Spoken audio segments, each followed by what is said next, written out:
Hello and welcome to TPK Roleplay. We're back again with the TPK Coven here, playing another game called Alchemistresses in support of the Kickstarter that is coming up later this month. So we'll have plenty to talk about that in just a little bit. I am your game mistress for tonight. My name is Sir Hecklot, but of course, I am not joined, or I am not here just by myself. I am joined by some lovely alchemistresses here that I would love for them to introduce themselves going around the table. So let's start with Kaya. Hello, I'm Kaya, and today I'm going to be playing Victoria Lee. Let's move right on this way. Over to Janie. Hi, I'm Janie. I am playing Lenore. And over to next person. If I pointed correctly. Vermin, that would be you. Hello, my name is Vermin, and I am playing Venus Keto. Amazing. And that takes us to D. Hi, I am D, and I am playing Ashley Samuels. Amazing. Last but not least, Meg. And I am Meg Mysteria, and I'm playing Lexi Campbell. And like I promised on Twitter, I brought snacks. Amazing. We, like I said, we're playing Alchemistresses is a game about being magical girls, going through high school, but also being reincarnations of great elemental beings of the past. So, lots of cool stuff. I'm very excited about the world building that we've put together here beforehand in our session 0. And with that, I guess we can just hop into our story here. So to set the scene, our adventure begins on the sunny shores of Plover Pier, an island right under the U and Bermuda Triangle on the map. Despite the strange phenomena and even more frightening upcharges on basic goods, a small town of people have called this island home. Plover Pier High, I mean, what to say? It's about what you'd expect of a high school on the beach. Lots of water sports teams, big ecology clubs, and extra credit for picking up trash on the beach. Okay, well, the typical what you'd expect isn't quite accurate for this week, at least. Spring midterms are this week, in addition to the big swim meet on Friday. Talk about crunch time. And look, there's our group of swimmers now. Would each of you like to describe your characters, or you all wake up with Piper the Plover, the digital mascot and helper for all things online at school. It's just beeping at you with the latest notifications of midterm schedules, the swim meet details, all of the like. You'd be kind of annoyed that she does this before your alarm, but she's also really cute. So what's the wake up routine for each of you? What's everyone's characters doing? So, Victoria Lee is probably awake even before the alarm or the entirely adorable little Plover mascot is going off in the morning. And she is brushing her teeth with one hand and combing her hair with the other, and just like trying to mentally close her ears to the noise of breakfast being cooked downstairs. And despite the fact that she is, done with her morning routine in like 10 minutes, she proceeds to spend the next half hour just in her room, like going back over material she's already studied and delaying as long as possible the moment where she has to go downstairs. A lot of similar vibes in for Ashley. She's probably up with the alarm, but like rolls right out of bed. And I think that what we can picture for her is passing through this household that is really chaotic. There's a lot of other siblings running around. There's the parent who's already late for work. And she is just moving through it seamlessly. She is, I want her fashion to conjure just like slightly, I just watched Stranger Things season 4, it's pretty good, and like slightly Dustin's girlfriend, like just like very floofy dresses. And the whole time as she is going through her morning, she is reciting the presentation she's going to give for one of her classes today, just like quietly under her breath, getting it word perfect.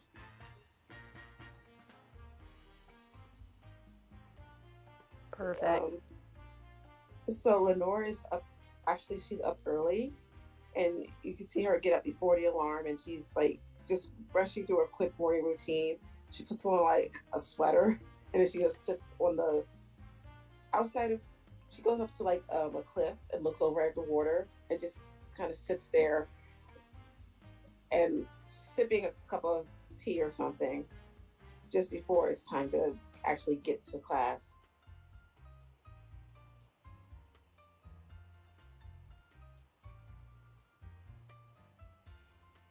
I will say that Lexi is probably the last one to get up and has promptly ignored Plover, has probably ignored her alarm and snoozed it like 2 or 3 times, and is now scrambling through an empty house going shit, and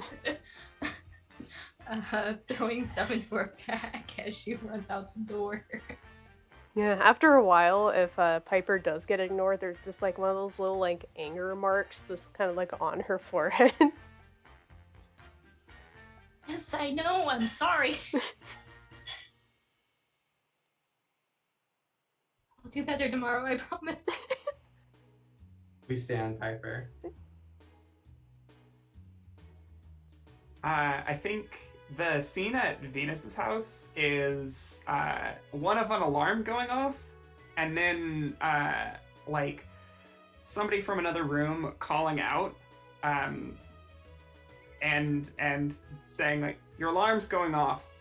Get up! It's time for school." Coming into the room, kind of stumbling, and seeing that the bed is empty, and smash cut to like a bag on the sand. And Venus like coming out of the water, clearly having just done a morning swim. Yeah. And this is not important, but this is what's in my head. Venus is like a young Gretchen Mol. A big like Wendy Peppercorn vibes. We love to see it. Honestly, we love to see it.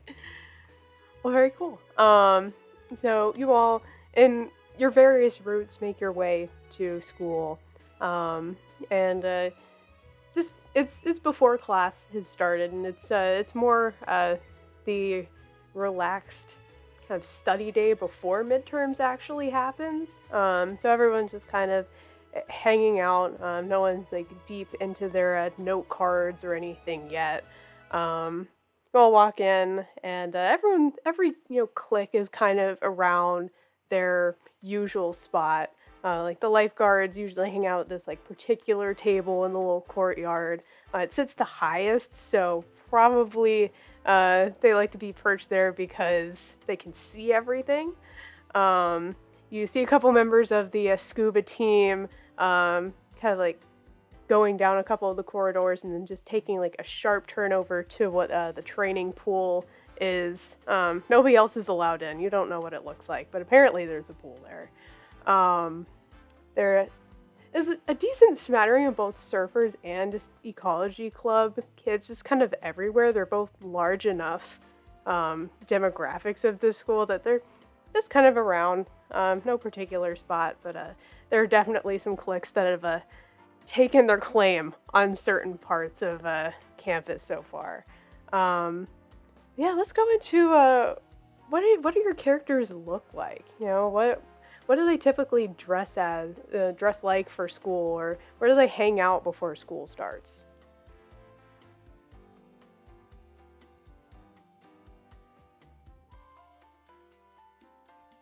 So Ashley's definitely got like we mentioned the floofy dresses. She's got like kind of I think she still has like a very kind of a childish vibe. Like her hair is probably in pigtails. She definitely wears glasses, and she's like frowning behind them all the time. She's focused on things that are more important, like edging out Vicky Simmons for president of the Ecology Club next year. Yeah, she's got like a slightly like behind the times look. So, Lenore she like wears like lots of loose clothes, like a sweater, probably has a hat or something on. She's like right next to Ashley, offering her notes, snack, more notes, a bottle of water. She's just being a very supportive friend. Really, really supportive.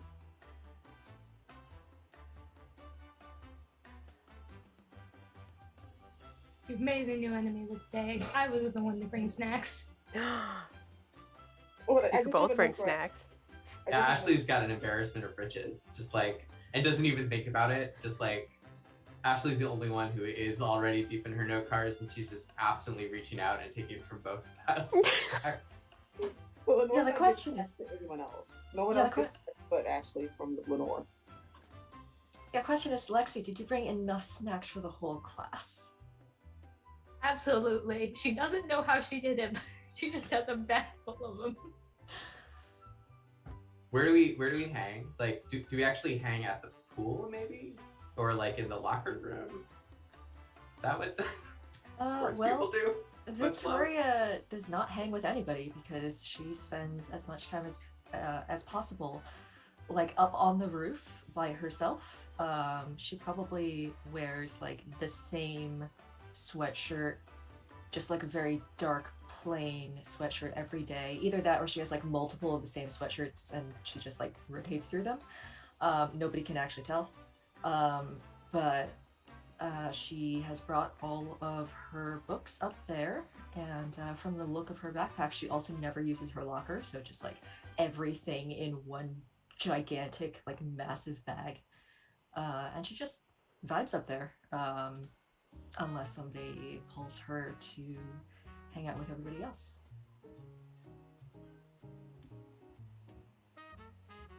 Venus is wearing like the height of teen fashion for the time. I imagine it's pretty temperate there.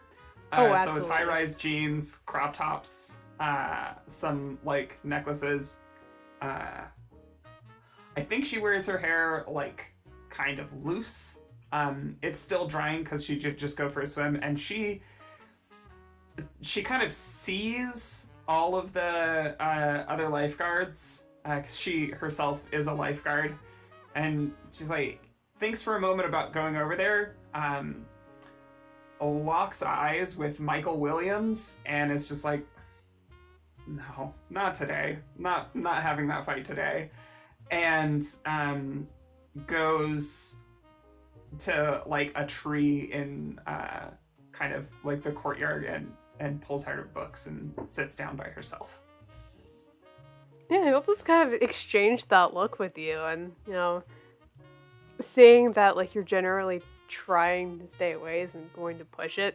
He gets called away by one of the other lifeguards pretty quickly. He knows what he did. He knows what he did. He gets called back to attention with the other group pretty quickly. You both definitely locked eyes there.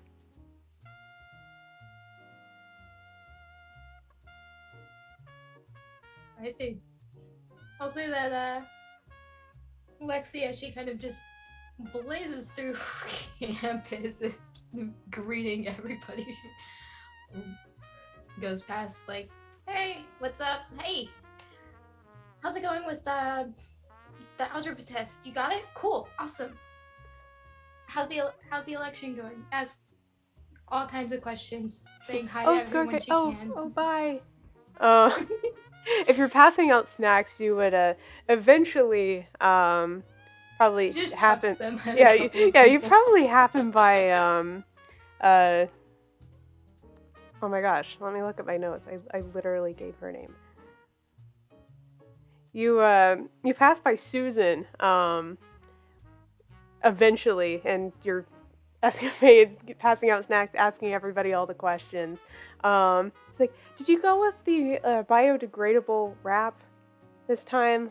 It just, and like, of course, in her arms, like she's carrying this book on like meteorology and has like all of these like kind of like gizmos, like almost like keychains, like hanging off of her backpack of just various things. And she just kind of looks at you inquisitively. Yes, I did. Oh yeah, you were able Because- to find it at the market. I mean, it's like way up there on the shelves. Nobody really thinks about it. It's like double the price, but like it's gonna help the environment, you know, one day. Exactly. Like it's totally worth it. And I almost sprained my ankle trying to climb the shelf. But you know what? That's cool because it put a smile on your face. So I'm happy about that. Awesome. Here you go. The delightful snack.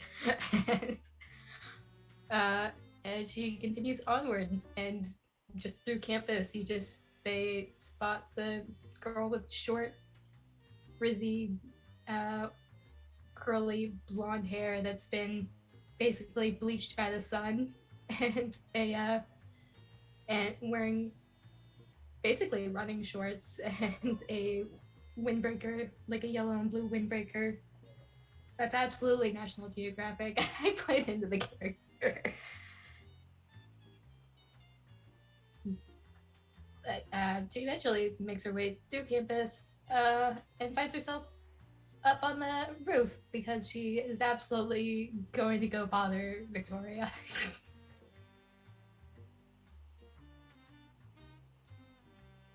Victoria probably doesn't even look up at this point because I think Lexi is probably the only person who ever comes and tries to find her.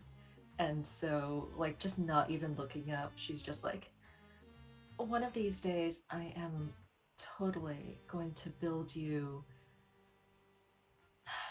that catapult for you to just sprinkle snacks all around you. You won't even have to stress your own arm muscles.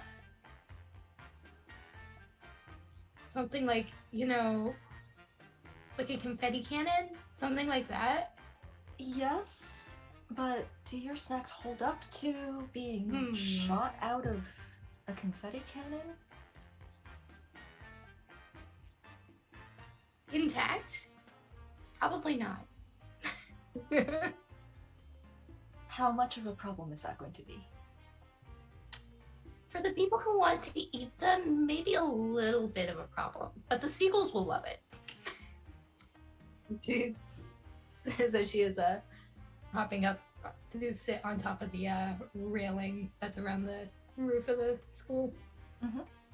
And Victoria has some notes open, but mostly she's just seems to be just vibing.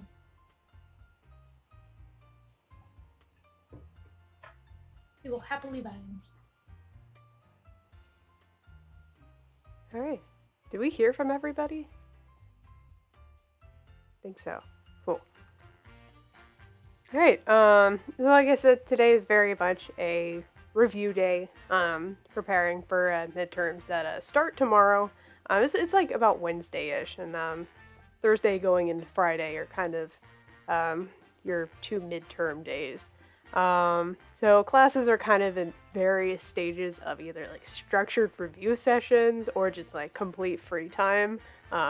Teachers that very much like want to keep reign of their classrooms and others that just don't care at all. But Mrs. McKinney is not going to waste time with oceanography though, because you all are having a field trip review day.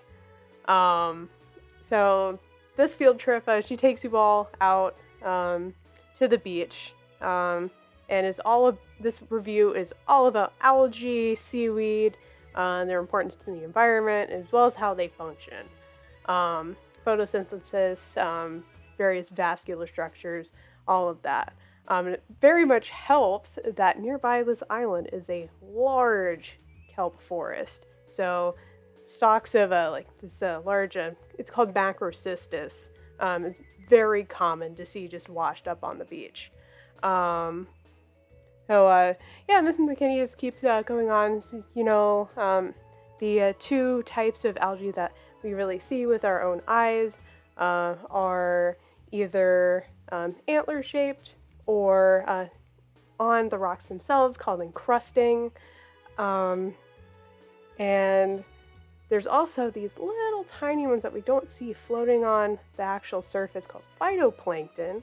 And they are very, very important to the transfer of solar energy inside our entire biosphere.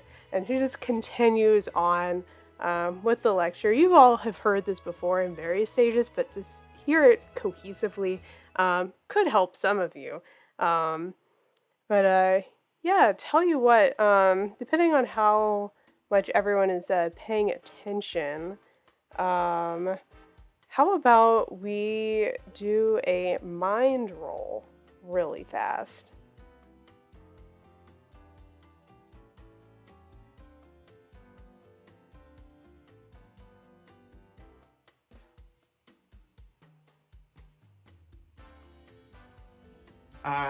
Venus got a 4 out of 4. Okay.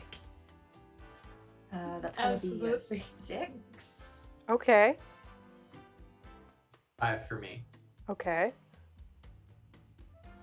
6 for Lenore. Okay. I'm the only one who's not a nerd.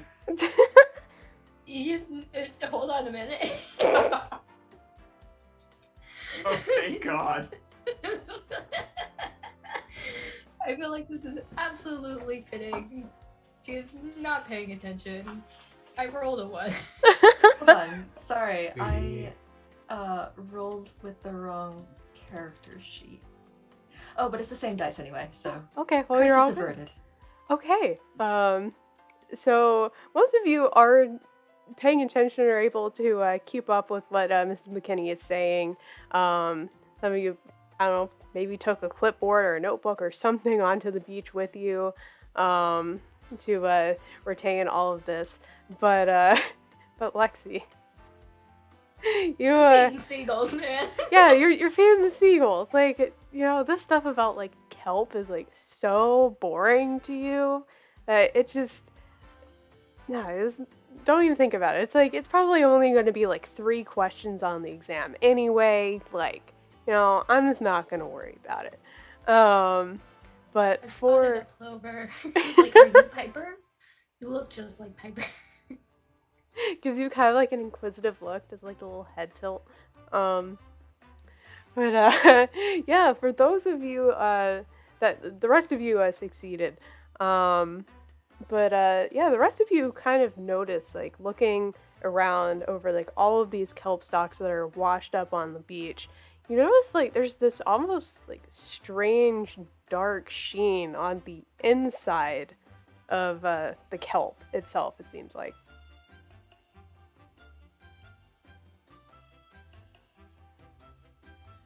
Mrs. McKinnon? Why is there a sheen on the inside of the kelp? Is that pollution? And she'll walk over and look, and she picks it up. Not afraid about doing any of that at this point. She holds it up to the light. She kind of looks at it. It's like, not really seeing what you mean. There's a sheen right there. Don't you see it? Ashley's correct. There's a sheen. Is it pollution? Maybe Is there an effect? it might just be my eyes or something. I didn't bring my glasses out here, so tell you what, we could look at this under the microscope, see if there's something going on, because I'm not seeing what you're seeing. But that's all about what we're here for, figuring out what's going on. We don't really know a lot about the ocean, at least in comparison to what's out there. So who knows? Maybe we have a couple of fledgling scientists in front of us right here. Yeah, she'll just take a specimen bag, put it in there. Yes. If there was hypothetically, pollution like an oil spill or something that was affecting these, what kind of signs would we see? Oh, if there was an oil spill or something. I mean, most of the kelp here is very local. I feel like we would see something like that, and especially in the rest of the wildlife. And at this point, it's at this point that she notices that Lexi is like feeding the seagulls. Lexi, what did we say about feeding wildlife? I realize they're very cute. Then I'm not supposed to spoil the birds. Okay, close enough.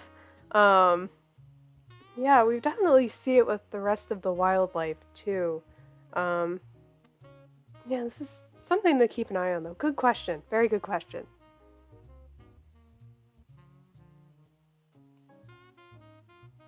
Okay, is there anything else anyone would like to ask or do on the beach? Venus has stopped paying attention to the discussion about seaweed and has turned over a rock looking for crabs. Okay. They're common enough. There probably are a couple very small crabs under there. Yeah. That's the whole point of beach walks.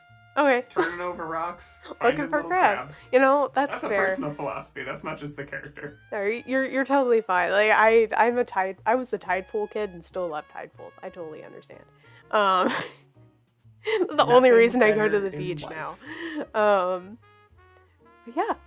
So you all get to the lab after the bigger part of the field trip ends. And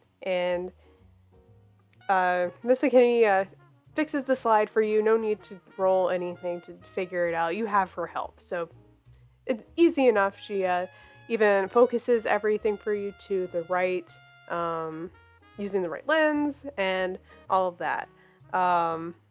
So yeah, she looks through the microscope and like, I'm still not seeing anything, but these are some really interesting structures though. Definitely take a look, and she'll just kind of like motion the rest of you to take a look in. I mean, presumably everybody else too, but Ashley can see something like just with her naked eyes, right? Mm-hmm. She'll look through the microscope. Yeah, for sure. And at this point, like I would say that like Lexi, like now that you're actually like paying attention to like how everything is being like fixed and like the actual seaweed Not itself. distracted by birds. Yeah, not distracted by. Listen, it happens. You know me. But it happens. Yeah, you would be able to see this too. And Ashley, looking through the microscope, you are seeing kind of the same thing again. There's these, except definitely more focused now. And there are these like strange, like dark, like moving swirls that are just kind of between some of the cells themselves. I think that she's genuinely confused, right? She's just kind of like, Oh yeah, for sure. Like all of you at this point are very confused, and like the rest of the students are like also kind of looking in to see if like they see something. Like Susan's in your class, is kind of looking in. It's like, yeah, if this is pollution, we really need to amp up our safety measures here on the island. It's like going off, but like one question, like another student's like, did you actually see it though? Like, well, no, but still. So like Ms. McKinnon, the swirls between the cells, like that's like a normal thing? Swirls, and she looks again into the microscope. I can't say I'm seeing the same thing. Maybe it's on a different layer and she messes with it more. I'm sorry, I don't think I'm seeing the same thing. Lenore, you see this, right? Yeah, I see it. I don't understand why you can't see it. Does somebody else want to look too to verify this? Would oil really make seaweed turn black anyway? Like, I don't know. Look, but do you see the swirls we're talking about? I mean, yeah, they're pretty obvious. Okay, That's is, three. Don't know what they are. is this one of those student pranks you all are talking about? Is this one of those end of year pranks? It's only midterm. Is this like a teacher prank? Is that a thing? Like, I never thought that was a thing that happened. I mean, did you make the seaweed swirl? I don't know what would do that. Yeah, I wish I could tell you, but I'm not seeing the same thing. Like, I mean, just looking at her, like, she's genuinely as confused as you all are. I know exactly one part of the cell, and it's the mitochondria, the powerhouse of the cell. I don't. Victoria's taking this time to just like write out a second copy of her notes from earlier on in the lecture to hand to Lexi later. Do you want to draw a diagram of what we're seeing? Venus is kind of taking note of all the people who seem to be noticing the thing, but not saying anything herself. Yeah, tell you what, Venus, could you make a mind check for me real fast? Yes, of course. Mind, my best stat. Yo, mood. Hey. I mean, it's not amazing, but it is a 3. Okay, well, that was actually enough for you. Do I want to continue with, like, the secrety things and DM this to you? Or I just want to say... Always. Yeah, the secrety. Okay, A secret. Cool. I mean, I'm pro secrety secret, but unless there's a good opportunity for some dramatic irony, You know. that's your call, because I don't know what's... I can't peer behind the curtain. Exactly. And neither can chat. And I think, I think for the dramatic irony, I think this would be much better. So we're gonna go with that.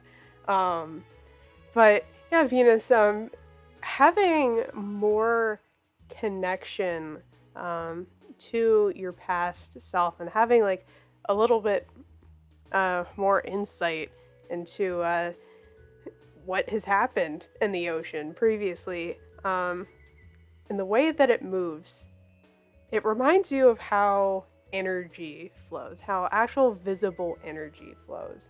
It's almost like at this small of a level, and you know, over a bit of like plant matter like that, it's probably remnants of energy that are somehow still like trapped and almost kept away from the cycle that they're so desperately trying to rejoin after the fall of Atlantis. It seems very lost and very frustrated and almost becoming corrupted. Okay. Can I kind of take my turn at the microscope and as I'm like fiddling with the slide, just like attempt to pull the energy out of it, or like correct the trapped energy? I mean, yeah, you could definitely try. Are you trying to use like any type of like spell ability for this, or are you just...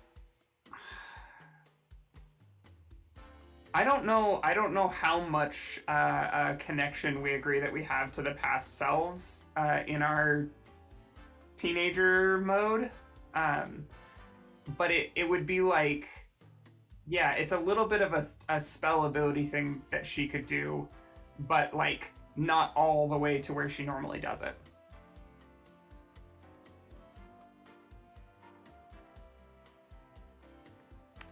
Yeah, in order to do it carefully, I think the best way to handle this would probably be doing a spirit check. Cool. I'll give that a go now. That's a 4. Okay. Yeah, I was just gonna make this average. But yeah, just to do this carefully, like without notice of the rest of the folks around, and also considering this is a glass slide, you're able to do it though, with relative ease. And yeah, what does that energy feel like to you? Like, describe like kind of the process by which Venus does this. I will say to anybody, if they're paying attention, they notice that she's like her eye is up to the microscope, but she's clearly not looking through the eye of that's like looking down. She's kind of looking past and at her hands, and I think what it feels like is weight, like pressure from all sides, and the tips of her fingers like prune a little bit, even though she hasn't been in water for a while, as she pulls that energy slowly and carefully from like all the sides of the slide. She's kind of like taking her fingers and almost swirling the slide itself. And yeah, so it feels like weight and pressure and something very cold.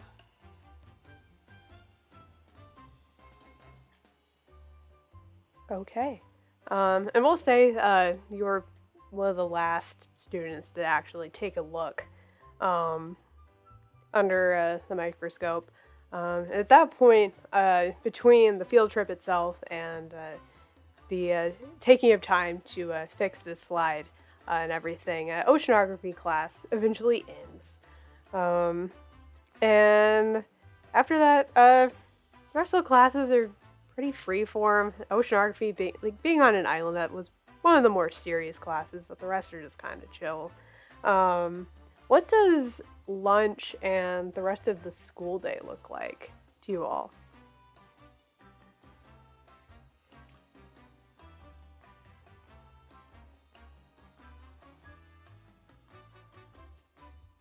Well, a North bottle's actually around like a shadow. Love you, sweetie. And yeah, like Ashley has no awareness of that whatsoever.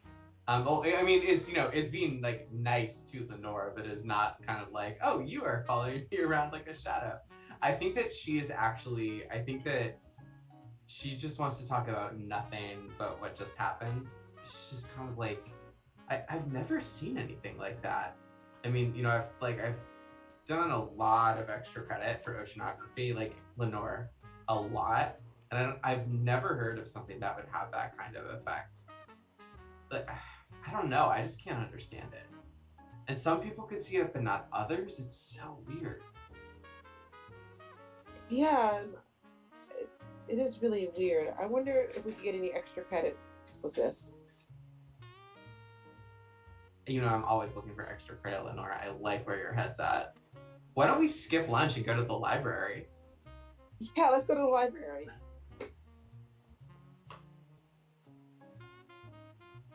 Make sure you eat lunch.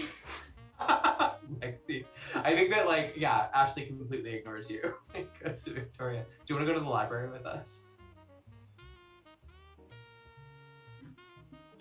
Victoria is actually already in the library, which is where she spends most of her lunch hours, just in a corner.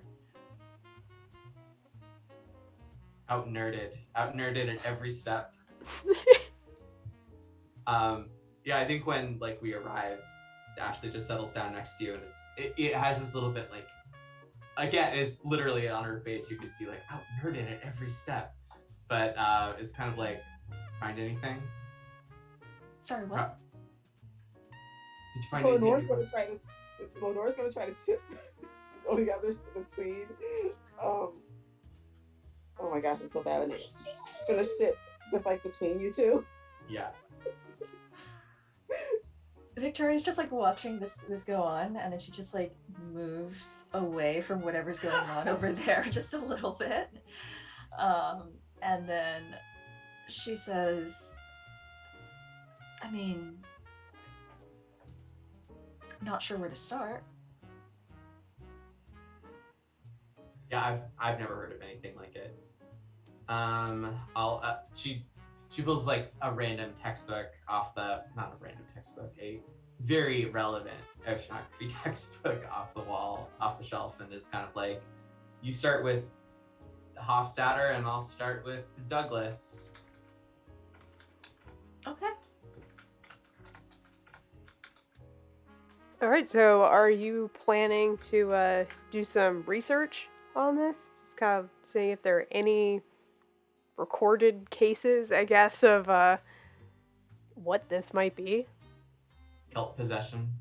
I think Victoria's looking for, she's looking with not that much optimism for like any sort of either stories of like oil spills or like other types of pollution that might have like this refractive effect that like maybe some people can see it and others can't. Just like, you know, some people taste cilantro like soap and others can't. But she's kind of just like shuffling through in order to have something to do. Yeah, I think like Ashley, it's the same thing, but Ashley's taking it a little more personally. It's kind of like, of course there's a clear explanation for this, obviously. I can't believe Ms. McKinnon hasn't heard about it. Just need to find the right chapter of this book. I think Lenore's like handing them pencils and stuff. you know, like paper or grabbing books. Yeah, for sure. Like, are you just grabbing like any type of book, or like are you trying to find relevant ones, or? Well, if they want a particular book, I'll get it for them. But otherwise, I'm like trying to grab relevant books and papers. And now I'm trying to impress 2 people now. So, I mean, living the dream, right? But yeah. After looking through a couple of these books, there are many examples in nature, like you were saying with, you know, cilantro tasting like soap to some people, but not others. Or I don't know if you all did the paper test, like the strip of paper, like tasting test in biology, like with the genetics. Oh, it's certain genetics allow for like some people to taste this one chemical in comparison to others. And yeah, there are many examples of that out there, but not that you're really finding of like something like this specifically, of there being like something moving under a microscope that somehow nobody else is really seeing. You're pretty sure that none of the resources here are really lending to that.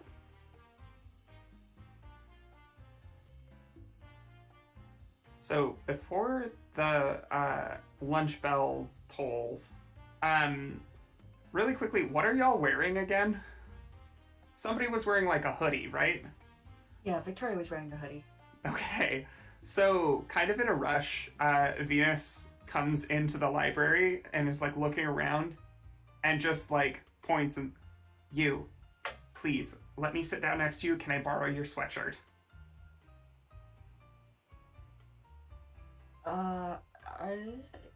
Is somebody trying to hunt you down or something? I don't want to talk to my ex, please. Okay. I guess. And she like unzips her sweatshirt, and underneath she is probably wearing like black tank top or something like that, and just sort of rolls up her sweatshirt and hands it over with a very reluctant, like, you better not be about to destroy this kind of look. And Venus will just like throw it on over what she's already wearing, kind of like muss her hair. If it's got a hood, she pulls up the hood and like kind of like looks down, and in the background we see Michael Williams kind of like peel around the corner and just go, where did she go? She was literally right here. Like, kind of like look into the library itself. Imagine you like kind of like have the hood pulled up and it's kind of like there, like looks around the table. I feel like there's a shocking amount of people here during lunch. Doesn't really get it, but not his problem. And ducks back out of the library. Oh, hey, Michael. Hey, Oh my Why are you god. running around? do you ask him that? Yeah. Yeah, dude, have you seen Venus? We're like right outside the door. I think she ran around the corner. How is she so fast? She's just gonna duck out. Are you Woman swims okay? against the currents. Like, what do you want from me? Are you okay, Venus? Like, what's going on? I'm fine.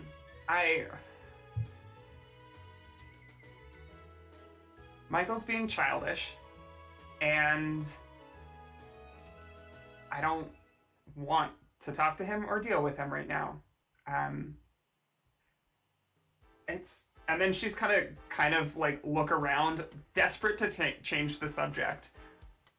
Are y'all? And she looks and like remembers like, oh, these are the people who were kelp enthusiasts. Here, I can help you with this transition.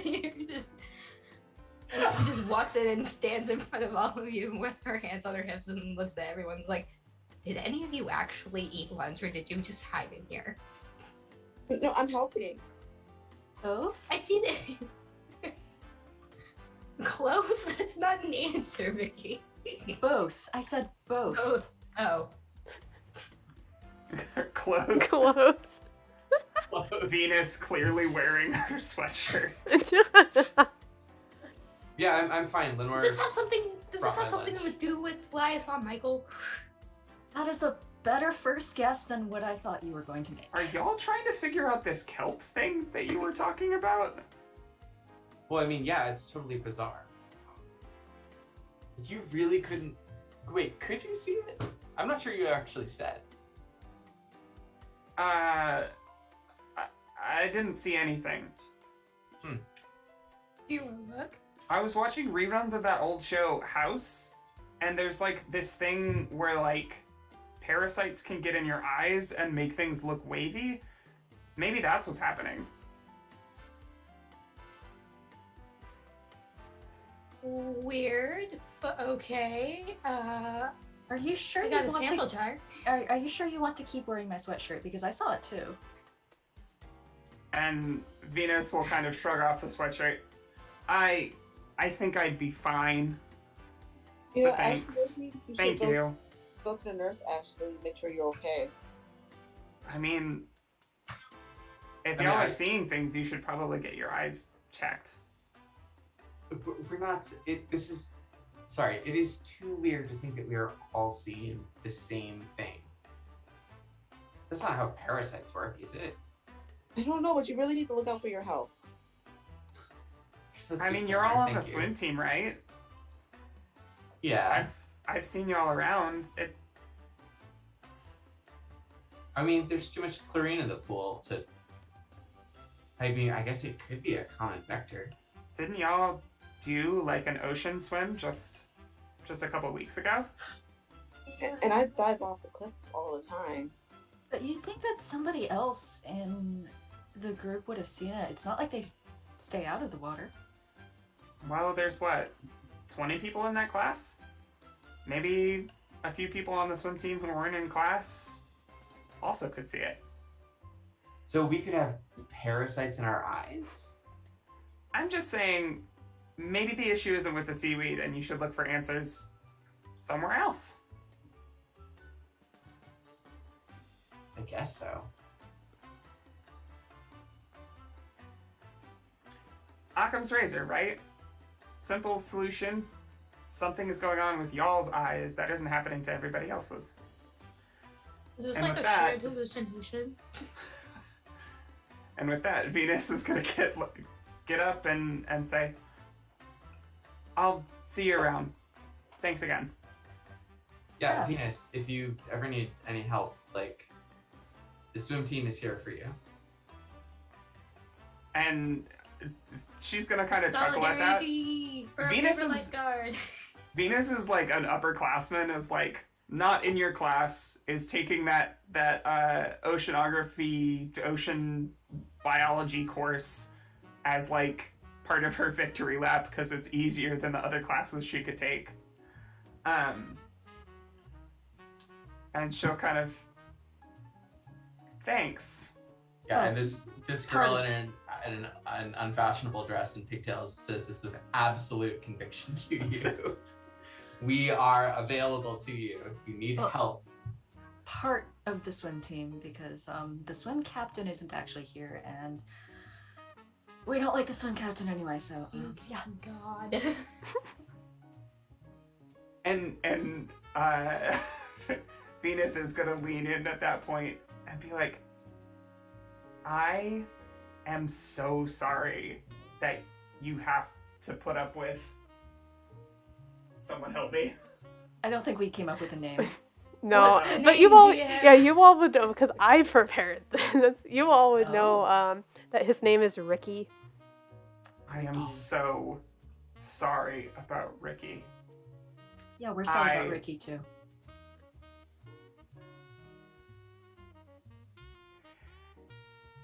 Sophomore shouldn't be swim captain. Just like, I'm gonna throw that one out there, but also, he's a little shit. So. Don't you know how to swim to become swim captain? Oh, he can swim. No, he can't. If you call it Slowly. He doesn't sink immediately to the bottom of the pool, that is right. Anyway. Yeah, but neither does a basketball. I'll catch you around. Very true.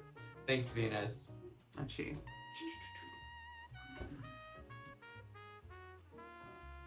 God, so to answer some of, because some of y'all sound concerned for why Venus doesn't want to see Michael. What's the hot goss? Tell me, baby. Well, I don't want to be specific about it, but like, you know, the kinds of rumors that like can circulate about pretty girls in high school that are just like unflattering, but like oftentimes untrue. Venus isn't about of that. And she's pretty confident that it's Michael's fault. Because he sucks. Fight this man. Fight him. Yeah. Down with Michael. Down with Michael. Hashtag. Make that a hashtag. Oh no. I hope Michael gets possessed by a demon by the end of the episode. No. And we all blast him with magic. All right. Okay. Well, is there anything else that anyone would like to do in the library?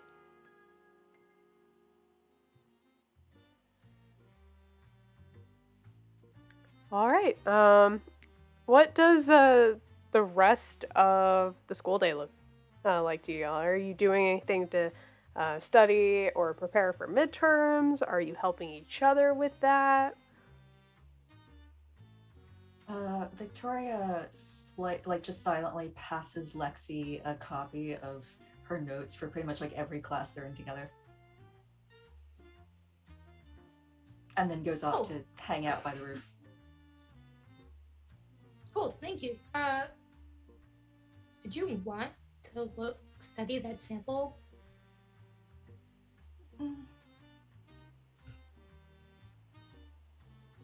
Not sure what else we're gonna get out of it, honestly.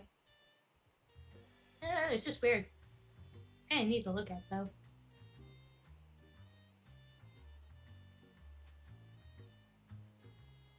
No, if you don't want it, I'll just... It's just a plant. Victoria A says with weird-looking no plant. trace of irony. I like Weird looking plant though.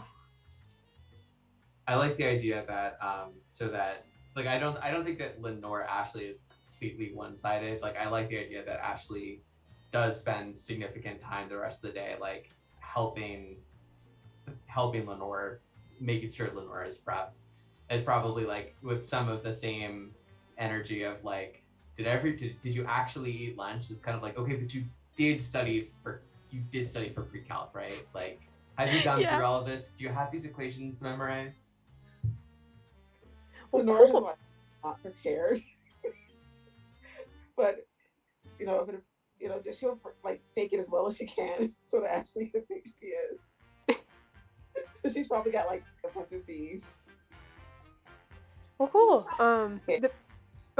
Depending on what actions you all are taking to prepare for things, I'd like you to choose one of these things. So, if you are helping another character study, go ahead and roll a spirit roll for me. Or if you are just studying by yourself, roll me a mind roll, but only choose one of those.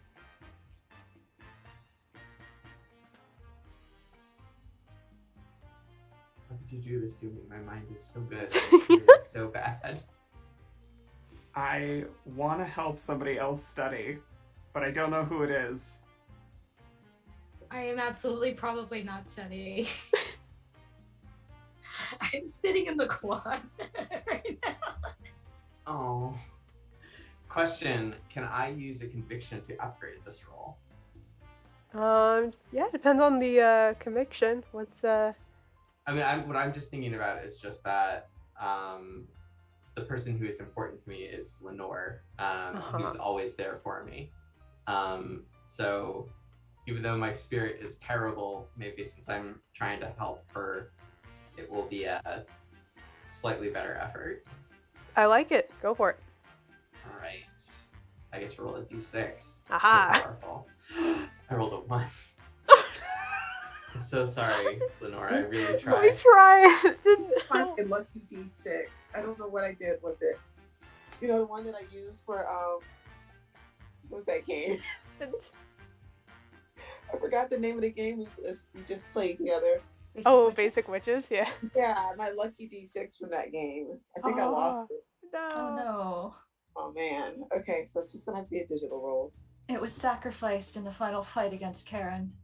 Oh no. It was a really good dice to me too. It gave me lots of 5s and 6s. What did I get? A 3. Okay. Victoria is studying alone, and she rolled a 4. Okay. Venus is, I think, in a lifeguard study group. Oh, I rolled an 8. very nice.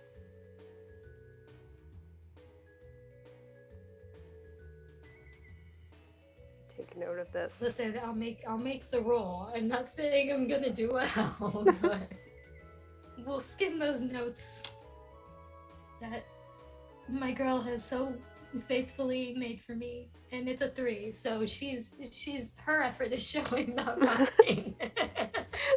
Listen, she's trying, kind of. Okay, well, cool.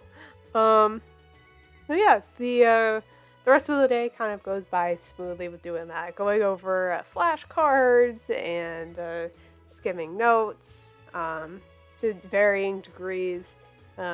With depending on how much you're studying, Piper probably beeps at you through your phones, either to get to studying or hey, stop studying so you can drink some water, just something like that.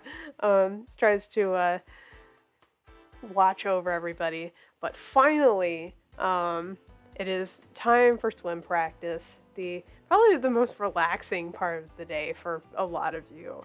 And the weather for it is absolutely perfect today. It is an open swim in the ocean, and the water feels fantastic. It's really awesome that the swim team gets to practice in the ocean because it's much better than that chlorinated pool the scuba nerds are always raving about. Your coach, Coach Leslie, seems to be in really good spirits today too. She's absolutely pumped for the meet on Friday. Is just cheering you all on. Okay, Plovers, let's get to work today. Let's show those Sea City Sharks what it means to keep swimming. What is everyone's like preferred like event or stroke? Diving. Okay, you're that one on the diving team.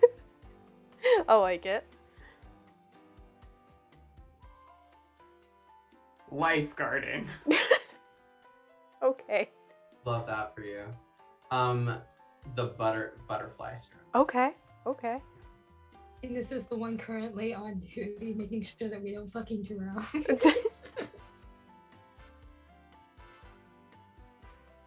Victoria likes whatever format keeps her in the water and not having to talk to people the longest. And also, just semi-unrelatedly, Piper just like yelling at us to like wake up and start studying and stop studying and so on reminds me a little of Morgana from Persona 5. Just like, Oh my god. you can't go out now, you have to go to bed. Don't stay up too late or you might get sick. Yeah, I mean, that is actually the energy, though. That's perfect. Oh, cool. Yeah, so each of you are just kind of practicing your own thing. I mean, at this point, Coach Leslie is, like, already, like, you know, everyone knows what they need to be doing. Like, she's just here to cheer you all on at this point. To tell you what, how about we have a body roll to see how everyone is practicing. Let's do it. Oh, that's a 1 from me. Too busy being annoyed by Ricky. Truly the worst. Truly. I rolled a 6 actually. That is a solid 3 on that backstroke, baby. Yeah. A 3 diving or whatever I was doing. Okay. Venus, what are you doing in the meantime? Like, you don't have to do the body roll if you don't want to. If you're just out lifeguarding. I already did. Oh, okay. Just in case. Just in case. Okay. Well, you know, you're still getting them gains, you know. We're wondering how Ricky's doing. Yeah, exactly. And it's at that point, you all like manage to get like some practice in with varying degrees of interruption. That is kind of what does not allow some of you to get as much as you wanted to out of practice, because there's Ricky about knee deep in the water, not even out there, just blowing this cheap plastic whistle at basically every person on the team. Come on, I know you have better shoulder rotation than that, Ashley.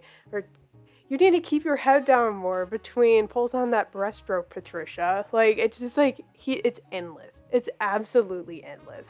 And you know, Leslie's not doing anything about it at the moment. Venus is going up to him to confront him about the fact that he has a whistle. Okay. Can Lenore like snap at him for him, after so many telling her how to dive, and she's just like, "Will you shut up and let me dive?" Like, she never does this. Okay, I'm just trying to give you some pointers. Like, that's it. Like, that's all. Well, why don't you get up there and dive yourself? You know, I just might. At this point, like, he, like, is turning to go to do it, and then he runs directly into Venus. It's like, what?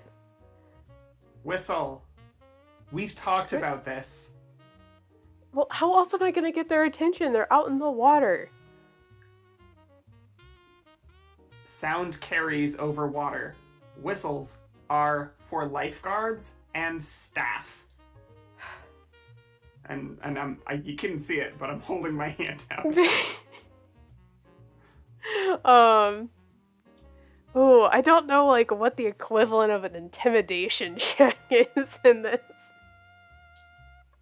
I mean, we could just use my body roll from earlier. Oh, yeah? You know, yeah, you've already made it. Let's just go with that, yeah. Yeah, it's a 6. Okay, Venus is, like, very, like...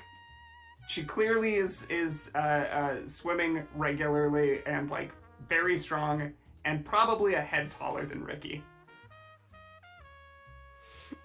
Yeah, he looks up, damn it, and this, like, yeah, puts the whistle in your hand, but is not happy about it. You can have it back when swim practice is done. And she'll hoist herself out of the pool. Okay. The reason that they're plastic is that they keep getting contraband. Yeah, he just has a just pack of them. Plastic is cheaper to replace. I'm just imagining that he actually like took his mom's whistle Yeah. and like that got confiscated by somebody at one point, and his mom was not happy. There's actually secretly in like the lifeguard clubhouse, there's a drawer just labeled Ricky whistles. And every kind of plastic whistle you can imagine on like various kinds of fobs is in there. Does it have the day labeled on them? Or like when Sure. they were taken? There's like a label maker right there. The biggest whistle that he ever brought has been put on like a little oak mount on one of the walls. I just imagine like there's this sign. It's like we've gone like X number of days without Ricky bringing a whistle, and you have to like mark it down to 0. Yeah. So that's what Venus goes and deals with. Okay. Floor. All right. Was there anything else anyone wanted to do? Okay. We So see more of the weird kelp. at least on like the parts of the beach that are like more accessible, like with human traffic, you don't really see a lot of just kelp in general because like it tries to get cleaned off so people can actually like sit out on the beach or like go swimming without getting absolutely entangled in it. So this part of the beach, probably no. You'd have to go a little bit more remotely. But Ricky was going to go attempt to dive, and he's walking along the way until suddenly he just disappears under the waves. And a second or two passes of just like, especially if Venus was seeing this, like this kind of panic of where the fuck did he go, before he is way farther into the ocean than he was before, and like closer to the rest of you all that are on the swim team in that open swim. There's no way he could have swam that fast. He's just trying his best to stay afloat and help. He's just yelling help as, again, he's trying to stay afloat at this point. And the lifeguards, including you, Venus, have only just begun to take notice. You all notice as like the entire swim team or anyone that was swimming around has stopped swimming at this point, and is treading water. And then you all see them. There are multiple dark tendrils of energy, one of which is slowly wrapping around Ricky. And I think that is a perfect place for us to take our first break. So, stick around, chat. We'll see what becomes of this. And we will see you in just a couple minutes. So get a beverage, stretch your legs, do whatever you gotta do. Because we will be back soon. And welcome back.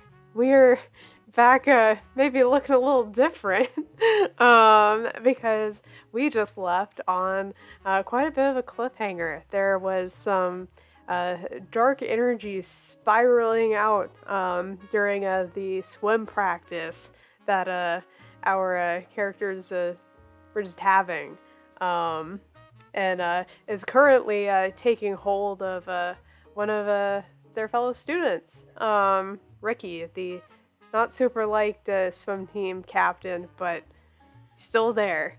So as this scene unfolds before each of you, a part of you begins to come back up to the surface of your consciousness. While it's not super familiar, at the same time, it's something that's been there all the time. You just know it. So, without further ado, I guess we can start this conflict. I'll leave it up to the table. Is there anyone that thinks their character would do something first? I think Lenore would like just dive in.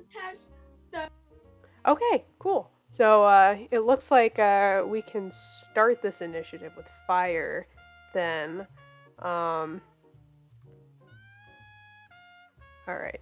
I'm I'm looking at the little thingamajig, little circle. It's a part of the player guide for the rest of you if you want to keep track as well. Okay, so if we're starting with fire, Lenore, what are you doing? Is this where I use the transformation phrase? Mm-hmm. I'm gonna like, I'm watching Ricky get dragged by these black tentacle things, and I say, "Is it anyone else, or is it getting hot in here?" And then I dive in. It just like started swimming towards us. Okay, cool. So, yeah, you were transformed into your Alchemistress, your mistress of fire form, the past self, whatever you would like to refer to it as. Yeah, so you are getting closer to Ricky for sure. He wasn't too far from each of you now as he got kind of drug out towards the swim team. What would you like to do? Can I use my power to try to drag him away from the tentacle things? Okay, so the way conflict works is you are picking a target, basically, and the whether you want to reduce resolve or if you want to inflict a condition. But so yeah, would your target be more towards the tendril itself, or are you trying to like drag Ricky away from it? I'm trying to come back from the tentacles. Okay. Um, okay, so because I'm assuming you're not trying to hurt him, so we can take resolve out of that. So I'll say this will be contested by the tendrils still, but I'll say, how is your spell like manifesting itself? Do you think it's more like something that's very much like that Lenore physically does, or like what ability would you like to use?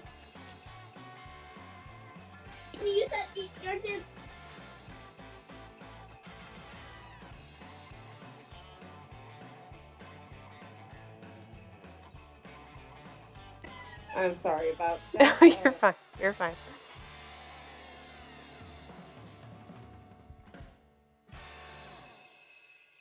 She's taking a minute. Okay. We can always go back. That's totally fine. Okay. So,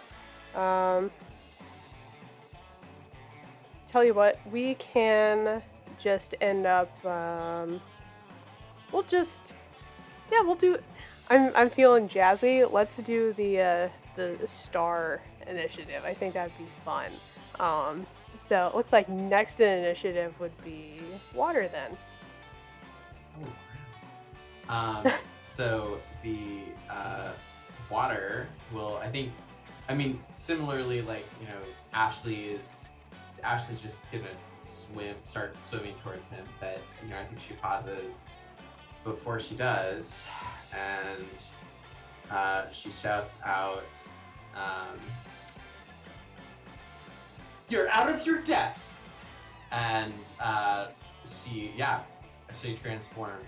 I think she's wearing sort of it's like a wetsuit, but it's got just like a little bit of probably like a translucent kind of like extra layer to it that makes kind of a mermaid dress shape.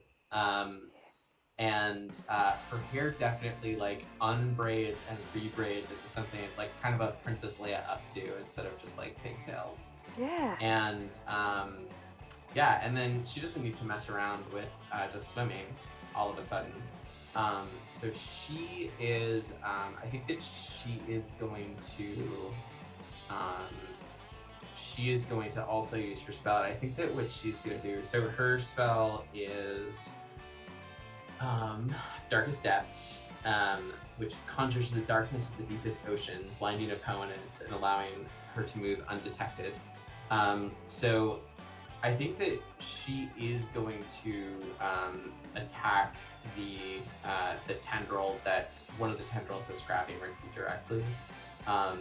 And what that looks like is she calls out Darkest Depths, and like sort of there's just like a field of darkness that appears around her, extends out to the tentacle, and then sort of recedes. And when it recedes, she is behind the tentacle, like up close to it, and she's just going to try to like grasp it and sort of just like tear it apart if she can. I have no idea how that will go.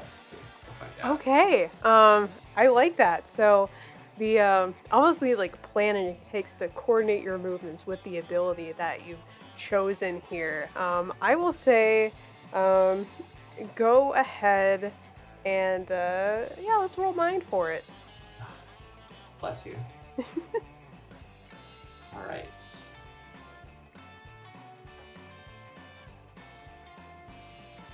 That is going to be a 10, actually. Oof.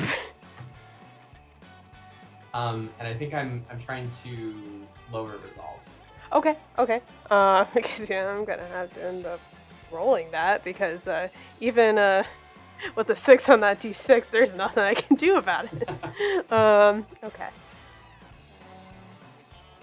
All right.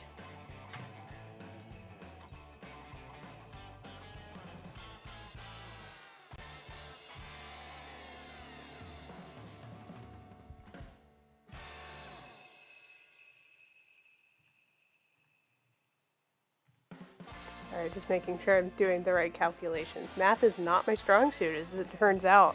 But, okay. So, yeah, you were successful in lowering that resolve. Since you have this ability, it's also kind of blinding Ricky. He's not seeing like all of these sudden magical girls appear in front of him, or what energy might be trying to drag him under. But you also somehow managed to catch something without eyes that you're seeing unawares. And yeah, are able to reduce that resolve a little bit.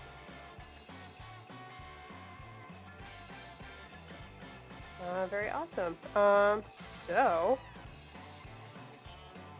continuing with the star here, that would take us to air. Do we want to take a sec to? Do we want to resolve Fire's moment? Yeah. Yeah. Are you good? To go, Jane?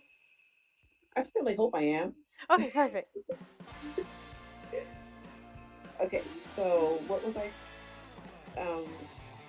Basically, she just wanted to grab Ricky back from the tentacles because nobody's allowed to pick on Ricky but them. Yeah. I'll say this is probably a contested body. I will say. Oh my gosh. Okay, but this is my my pass sheet, correct? Yes. Correct. Okay, it's still not that great, but okay. I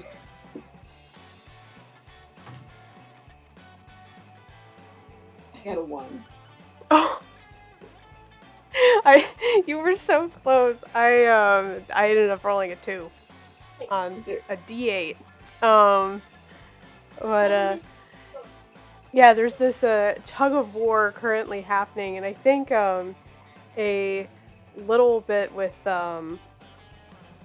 how Ashley's effect has really coincided with yours. It's kind of hard to see where Ricky exactly is.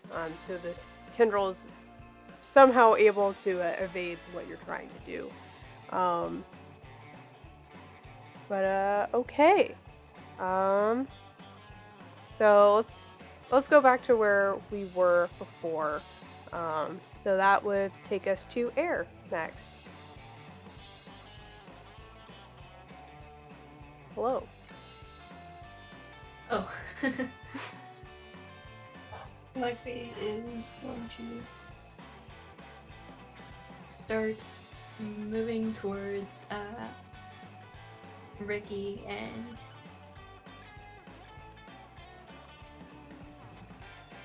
I'm rethinking my phrase on the fly here because this just did not work. That's okay. While you're thinking about that, Meg, I just realized heck, we haven't been doing memory rolls, which we actually should start doing. Yes, as we D6 is very important. It's one with like the fancy like rainbow text and everything in the book too. It's important.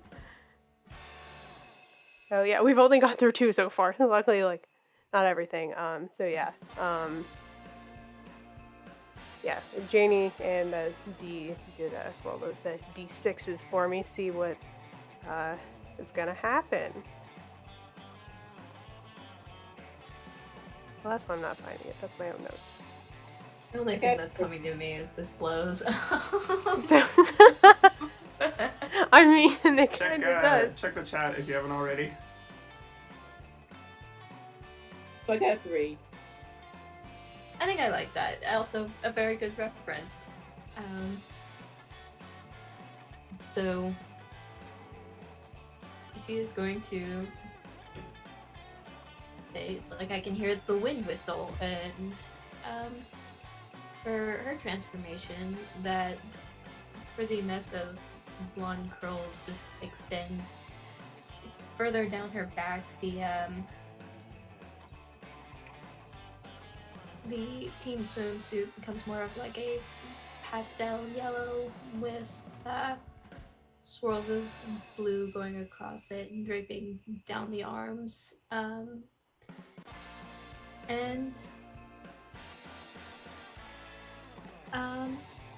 For what I'm going to do, she is going to say, listen to my siren song, and for that, the wind carries the will of my voice, an enchanting melody that can charm or transfix a living being into following simple commands. The simple command being, Ricky, swim to shore. Okay, so Ricky's gonna be your target.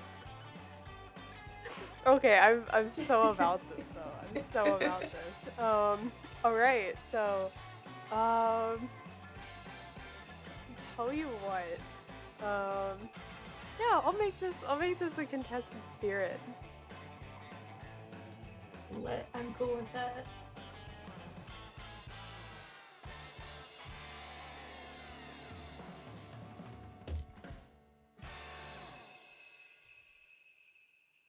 That is a 6, my good friend. Perfect. Okay, so you just beat him. You rolled a 5. Yeah, and before I forget, you can roll a d6 memory die, and we'll get to that in a second because I will forget. But yeah, we'll say that Ricky has just the condition compelled, I guess, is he will be trying his best to get to shore once he's freed. The best we've ever seen him swim. Exactly. Yeah. Also, Still not yeah. good. Janie, what did you end up getting on that d6? A 3. Okay. So, correct me if I'm wrong. D downgrades down to a D4, right? Okay. Yep. Yeah. So memory die, they start at a D6. Every time you roll one, if you don't get a memory, they goes down a size. So it's a D4, and then it's a D2, a coin flip. And you get a memory if you get either the highest or lowest result on the die you're rolling. Yeah. Okay. And Meg, what did you end up getting? I got a 6 on mine. Oh. Okay. So as this successful spell effect happens, and this is all incredibly new to you, yet again, this feels like this has been a part of you just for the longest time, since you could remember. And yeah, an unexpected memory from your past life is triggered by this. You feel super light despite being underwater. There's a lot of light, but it doesn't feel like sunlight. It feels bioluminescent. And you see all these air bubbles around you as you are simply just swimming through water like it was almost nothing. And just before you is a massive underwater city that feels like home, even though you're technically seeing it the first time as Lexi. Yeah. Let's see. Yeah, I'll let you choose what advantage it causes in the current conflict right now.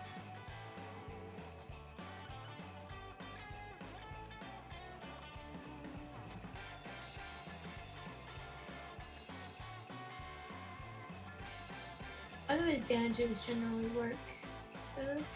Is there, or is it just kind of you can pick? I mean, I feel like it's pretty freeform. It's just something that you think will be helpful.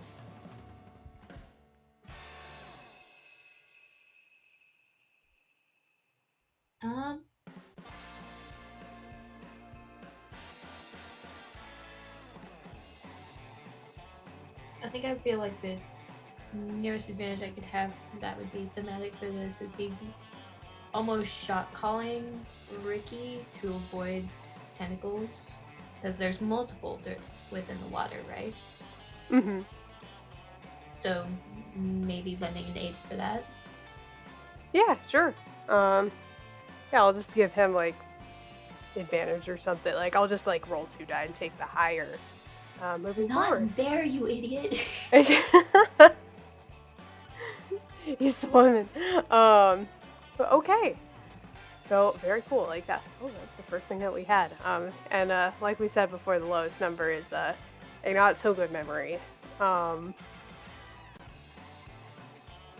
yeah. So that was air. Which moves us down to Earth. All right. So, Victoria watching all of this happen and not understanding at first, and then suddenly understanding, glances back towards where Lexi, or the person who is now where Lexi was, is commanding Ricky towards the shore.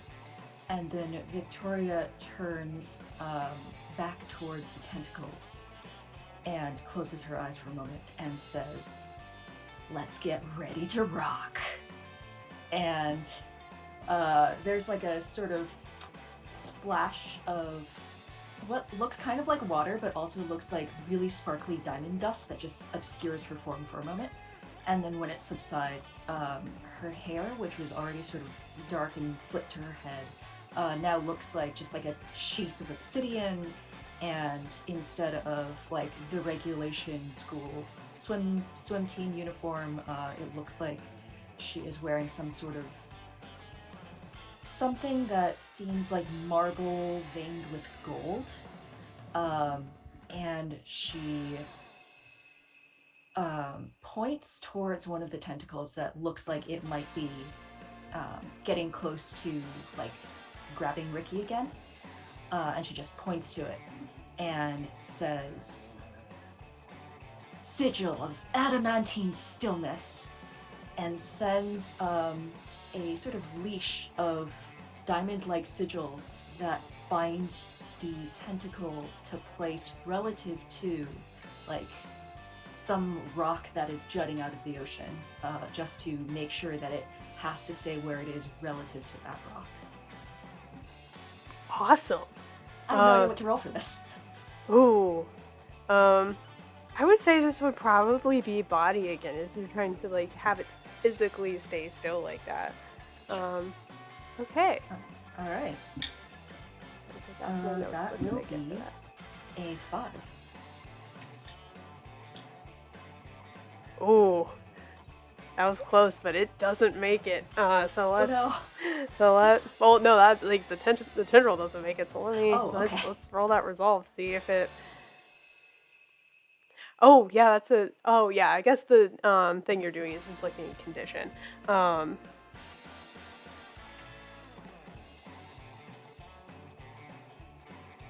Yeah, I'm rolling so terribly unresolved, man. It's so great though. Yeah, it's these crystalline sigils wrap around these two objects, the tendril and the actual rock itself. It binds fast and it's unable to like reach out towards Ricky more, and it's almost like caught at the end of a rope of some sort, even though it doesn't make sense of it. As Ricky continues to swim. Okay. That was a 4 on the memory die, by the way. Okay, so you would downgrade that to a D4. Alright, that brings us to it/Venus. And I'll let Venus go first, though. So Venus kind of looks at the situation and like mutters to herself, I could have guessed. And then she'll step back to where she thinks nobody is looking at her, and she'll shout, from the crushing depths, I am reforged. And she, when she walks out, she's wearing this like coral and sea monster bone like battle armor, basically. It's covered in horrors from the depths and like dead creatures. You think like along her vambraces you see like the teeth of a megalodon. All sorts of just like ferocious and extinct creatures covering her armor. And she looks out at the scene and thinks, failing to help the child, nothing has changed. And she points and shouts, Spirit Overcharge Cataclysm! And if this works, Ricky's not gonna be the same. Are we cool with like a little body horror here?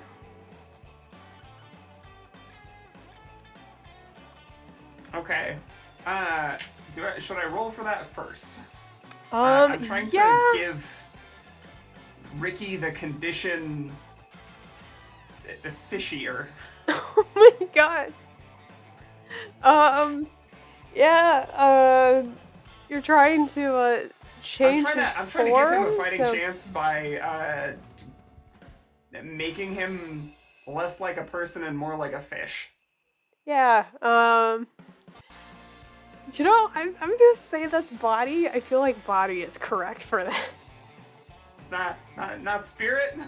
I mean, like, at least Okay. what he's having to defend as. Okay, that makes sense. Well, that's a 5. Oh my god. What did we do in ties? I also rolled a 5. Oh, it definitely goes to one or the other Oh, really no. consistently. I forget which. I think tie, I think just my table call will be, because I don't quite remember, will be tie goes to the defender, right? So Okay. I think that yeah.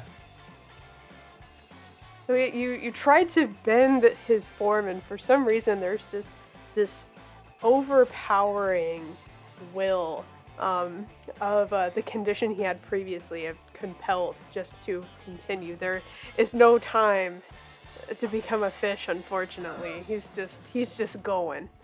I think what that looks like is there's this like moment where he like bobs under the water and he comes back up, and like his features are kind of bent, and his teeth are elongated like an anglerfish, and his eyes are like huge, and then he bobs back under the water and he's just like Ricky swimming again.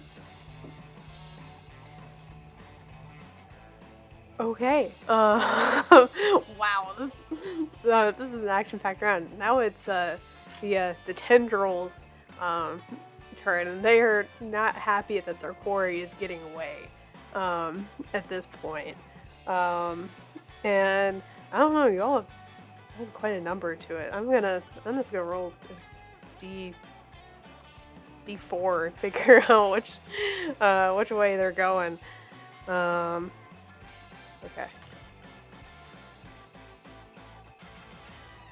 Alright, yeah, they're going to actually go towards Victoria, as they've noted that one of the tendrils has been immobilized entirely. They don't like that, and is going to go ahead and target you.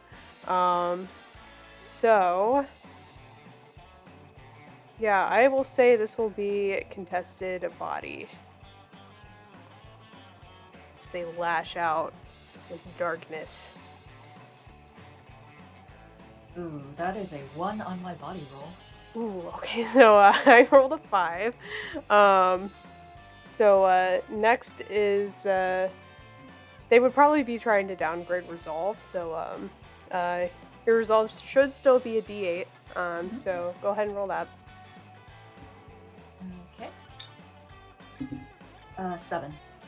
Oh, okay. So you manage to still resist this effect, despite you kind of flounder a bit, going backward as these tendrils lash out at you, but you still manage to keep hold on your effect and stay in there.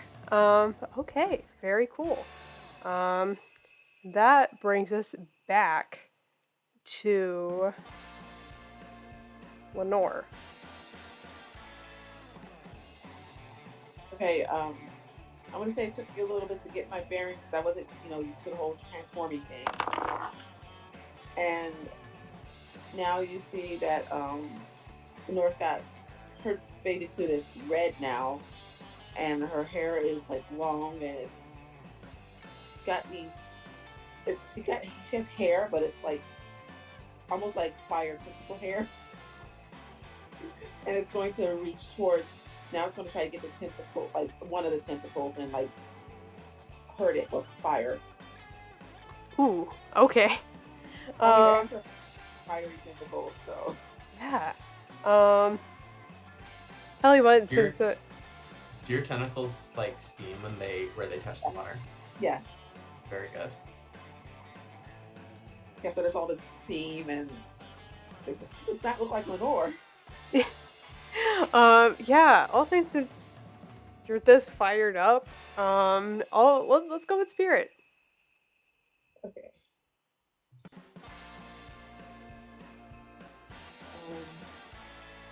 I'm just making sure I'm on the right sheet. D8 plus D8. So I'm gonna roll this dice. Please be a good roll.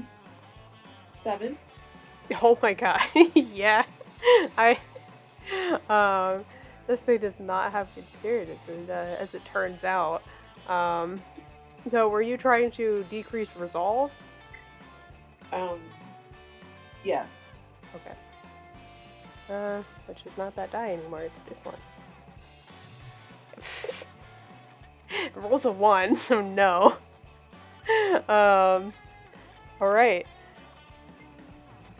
It's looking bad, folks.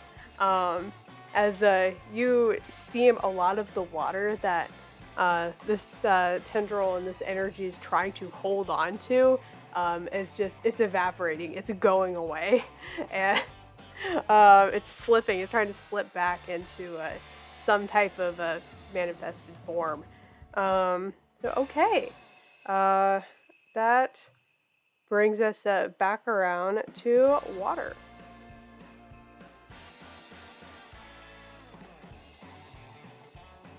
Thursday, sorry. So is it still are the tendrils still like in the fight, or are they like just completely dissolving? They are barely in the fight still. Like they're looking really bad. They're still there, but they can't really hold on to Corey that much anymore, and they're just trying to cling on to the water. So since the tendrils are kind of messed up and a lot's been done to help Ricky already, and I have this kind of like weird movement ability I've just become aware of, I am going to once again cast my spell. So she from where she is in the water, sort of in the rear of the fight, like actually further out to sea, she calls Darkest Depths, and this wave of black appears again. This time it stretches out closer to shore, and when it recedes a moment later, she is much closer to shore, and she stands face to face with the ominous armored figure who just visibly to her eyes cast an obviously harmful spell on Ricky. And she's just going to stand up and surf and just be like, "Who are you? What's going on? What are you doing here? What do you want with him?" And I think that like I mean, I don't know what you want to do. Like this could actually like be kind of a. Let me rephrase. Actually, what she says is, leave him alone. Okay. And I think that it's. I actually want to do it as like a resolve attack. That it's like, get out of this fight. Like, Ricky, you don't need to be involved here. Okay.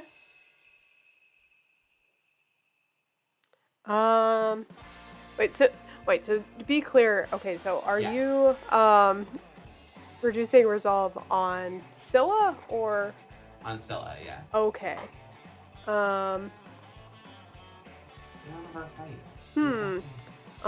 Let's do contested like spirit. This is like force of will. Her spirit is much better in this form, but it's good enough. Okay. Contested spirit. That's a 7.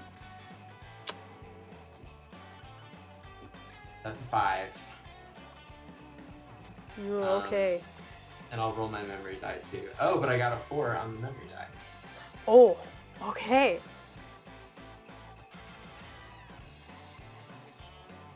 I'm getting through all of these tabs. Yeah, so almost like in kind of a similar way of what Lexi experienced, you also see this massive underwater city, and it's not sunlight that's coming from above that's allowing you to see it. It's just this incredibly bioluminescent town that you are passing over. You again are technically seeing it for the first time, but you feel a kinship, a guardian of this place. It's refreshing for a second, despite being in the heat of combat. Would you like to describe the advantage it causes to the current conflict? I think that it has to do with like that she is being, I mean, she doesn't know this, right? But she is being her old self in a way that maybe like, I mean, I don't know how Scylla will react to it, but it's like it's not just sort of like, oh, they've started to transform again, these stupid children. It's kind of like, oh, this is the guardian of water right in front of me. So I don't know, maybe that's like a condition like memory, nostalgia. I don't know if there's any nostalgia there. Yeah. For Scylla to have. Kinesthetic nostalgia. Oh Yes. yeah. Oh my god. Yeah. Let's go with that. Right, for sure. And there was a 4 on a D4 for a memory on our Mistress of Fire here. So yeah, just very similarly, just going back in this massive timeline. It's hard to even feel how much time has actually passed between where you are in the current versus when this memory actually happened. It's so nebulous yet so close. And you're standing at the foot of a massive mountain, yet it's not the sky that you're seeing above. It's still a lot of water, but you're still sitting at the foot of this as you continue to climb upward and upward, as looking down into the vent of this massive underwater volcano itself. You know that this is what you are in charge of. You know this is where you hold power. And yeah, would you like to describe the advantage it gives you in this conflict?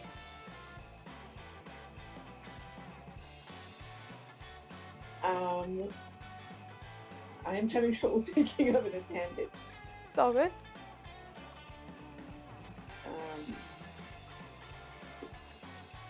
I'm able to make water steam up. Yeah, you could say like any water you touch, like just evaporate like that at this point. You're more, the condition is fired up, even more fired up, we'll say. I like that.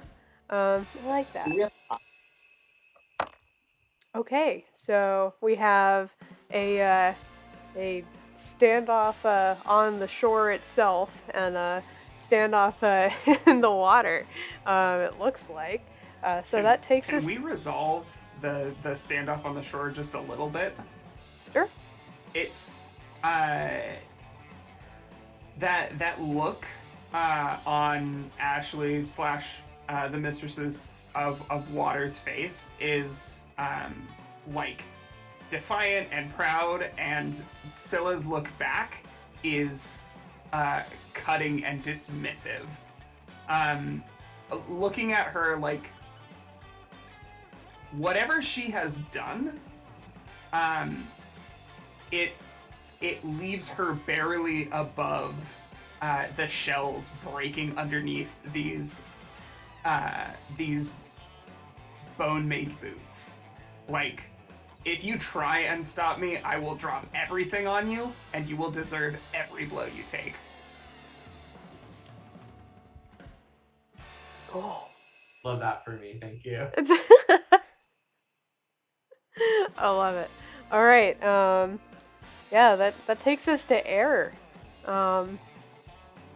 There's still some tendrils out there, just barely holding up, and now you see what you probably know is the Mistress of Water out with this unknown figure on shore. And the world is going on. Okay, we'll deal with that in a minute. As far as the tendrils go, Ricky is still moving. Is their focus still split? Like some are still going for him? Are they more? They're more just like trying to wanting regroup. Yeah, they've just kind of lost everything, and like They're still there, but yeah, they're just trying to regroup.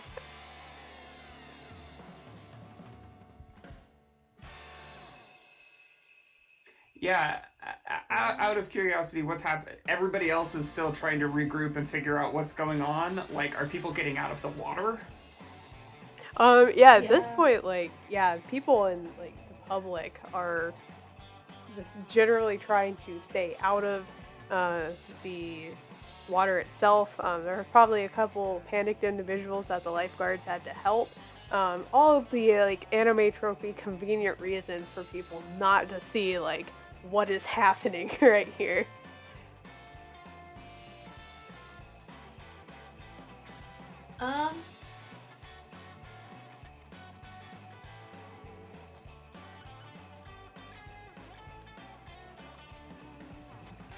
I think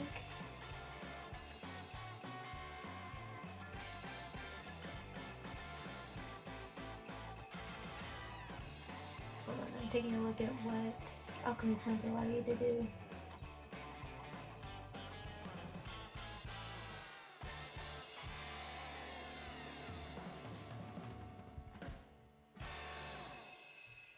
Broadly speaking, like, I mean, they have sort of a defensive use too, but they allow you to.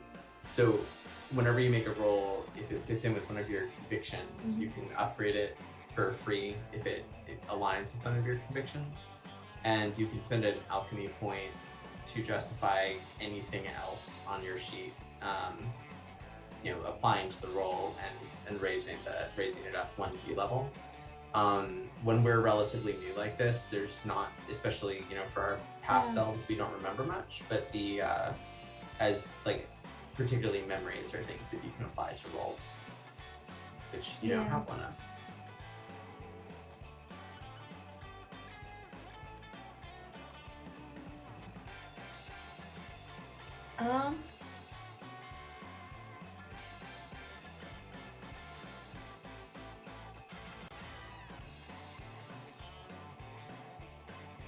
I think that's going to end up being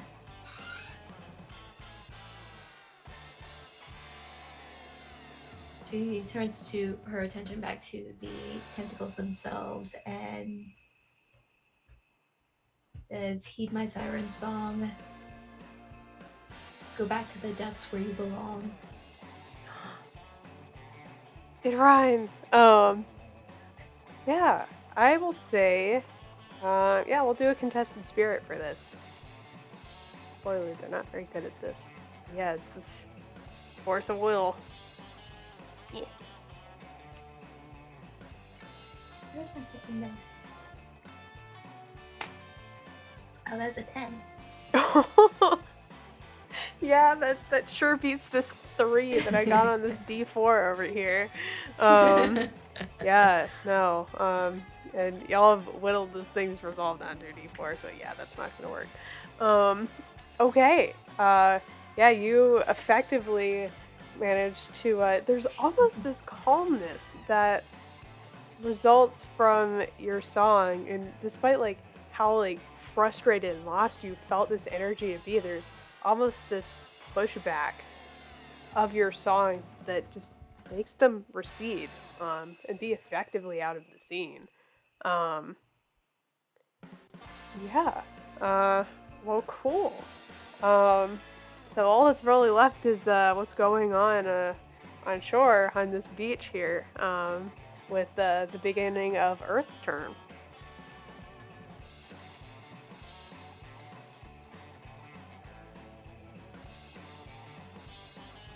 Well, if the tentacles are receding, I suppose I should let my sigil go and let the one that is getting anchored there slink away as well. And then I'm just going to turn my attention to what's going on shore. But I get the sense that the Mistress of Earth has never been one to act hastily, and so she is going to sort of be borne up onto shore, not by swimming there in such an undignified manner, but like there's just this rolling wave of sand that builds up under her feet and just sort of like, scoots her to the shore, and she's just going to come up behind and next to the Mistress of Water, just standing there in solidarity. I like it. Is that what, I mean, we don't have to keep going with combat orders if the rest of you are all doing the same thing. Is this where everybody is going? They're retreating, going back to shore then. Yeah, I don't think Scylla's gonna fight them unless they choose to fight her at this juncture. That's the But thing. what- I can imagine taking a swing after the reception I received, but we'll see. So we can. What she will say, is, yeah, and this is directed at Lexi. You fool! You shouldn't have driven it off so quickly.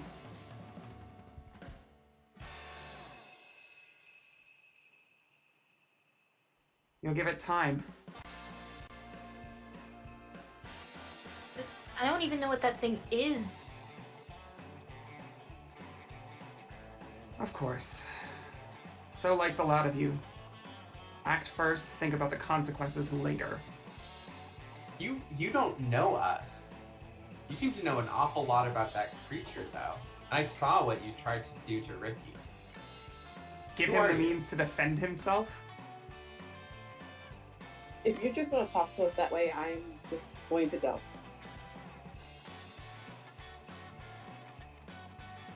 More are than you? fine by me.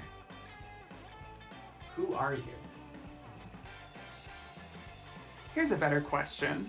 And Scylla will kind of like turn and walk a wide circle. You notice at this point that like, I'm gonna do some conjecture here. Unlike the rest of you, she has like armaments on her. There's like a coral sword. There are like tooth daggers. Like she's outfitted for a very rough time. Here's a better question. Who are you?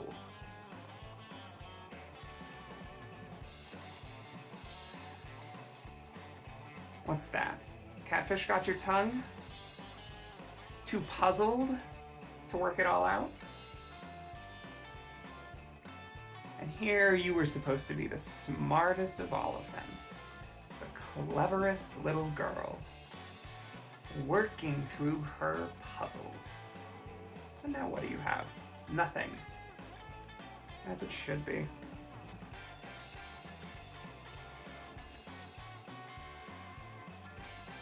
Yeah, the Mistress of Water does not have a rejoinder to that. I think she'll actually look to Earth. So will you tell us who we were? Or are you just going to ask questions without answers?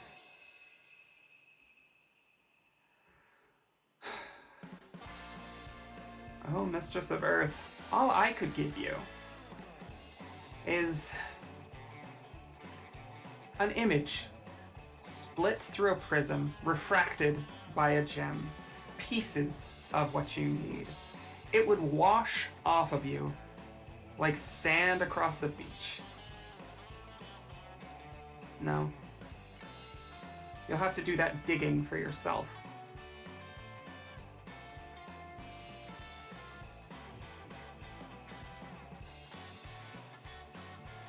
I'm trying to be mad, but Herman's one-liners are too good.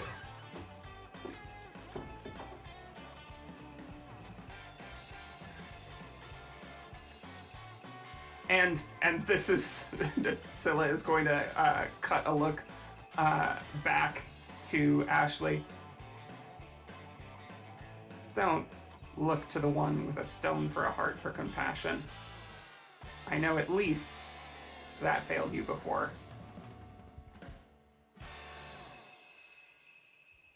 So are you done yet? Because you've been going on by yourself for a while.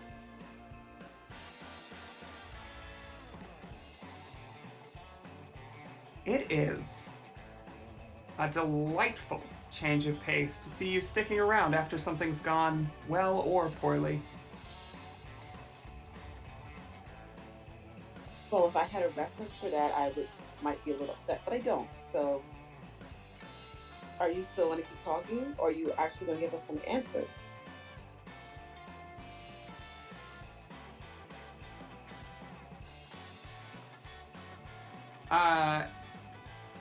There's like an assessment being made of each of you in turn.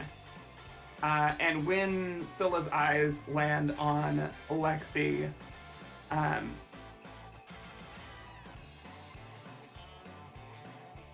you clearly all command great power. Whom among you saw it? The city under the waves. It was the first thing that came back to me. I did. I saw it. As it stood, or as it fell? What do you mean as it fell? I saw the beautiful city laid out on the ocean floor.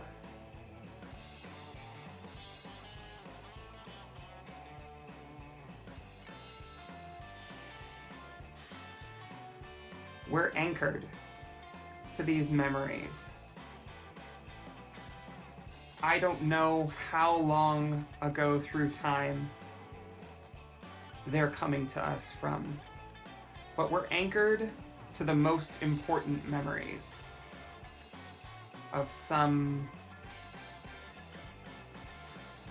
history that I think each of us wrote. It's telling that you remembered the city first as it was, and I remembered the city first after you broke it under your heels.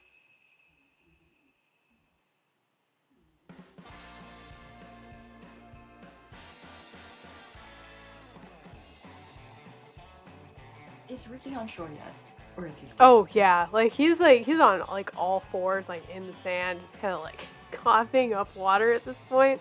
But the other lifeguards at this point like are again just wholly focused on helping him, dragging him off. Just anime trophy. Oh, who's that over there? I don't know. They're not there.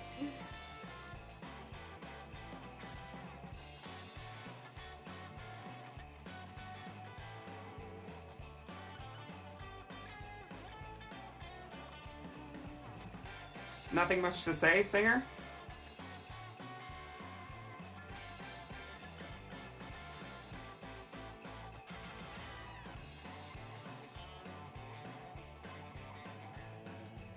I am waiting on a response from our lovely game mother. Say game Yeah, mother. it's me. Wait, I meant hold he on. was a man mode. I'm sorry. Hold up. Yeah, in order to keep like just a teensy bit, just a little bit of the mechanics. Tell you what, roll. Wait. Hmm?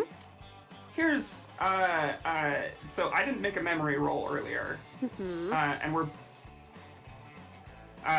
what if Meg took my memory roll right now? I like that. Let's do it. That would mean that it's at a D6, right? Mm-hmm. But Mm-hmm.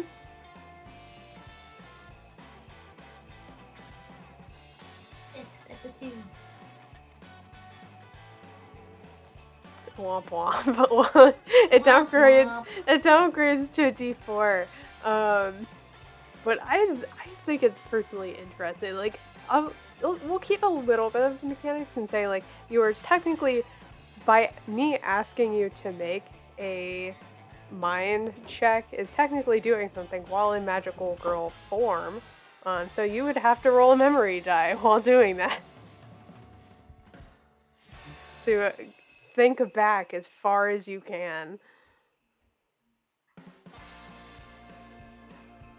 Think back as far as I can. So am I allowed to run with this idea? Well, go ahead and roll mine for me, just real fast. And by doing this, you also have to Sorry. roll a memory die. No, you're totally fine. You're totally fine.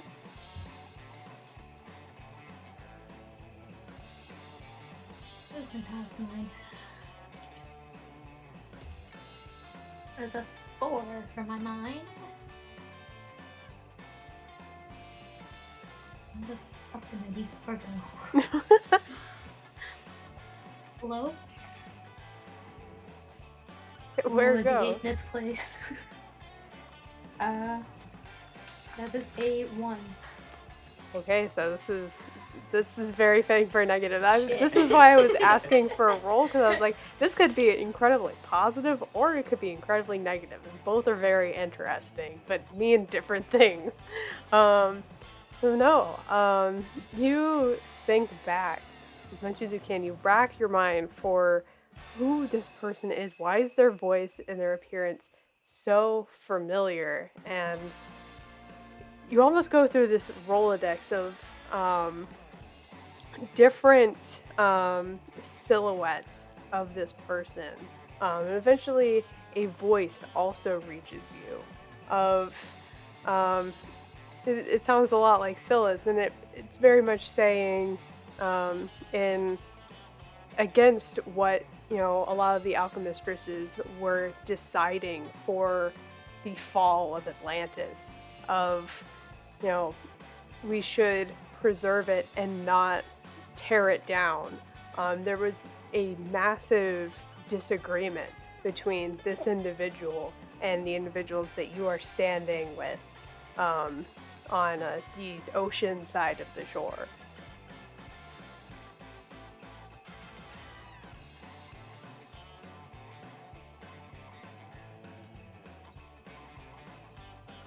We should preserve it. It's what we agreed on.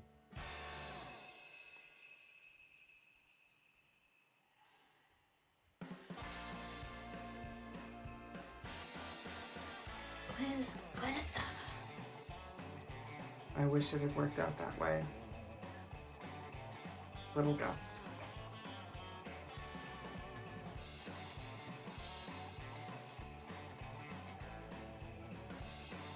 The tide is like washing across Scylla's ankles, and she walks kind of backwards into the water. GM, can you make a convenient distraction for me to disappear? At this point, yeah, sure. Why not? Wait, so you're just gonna leave again?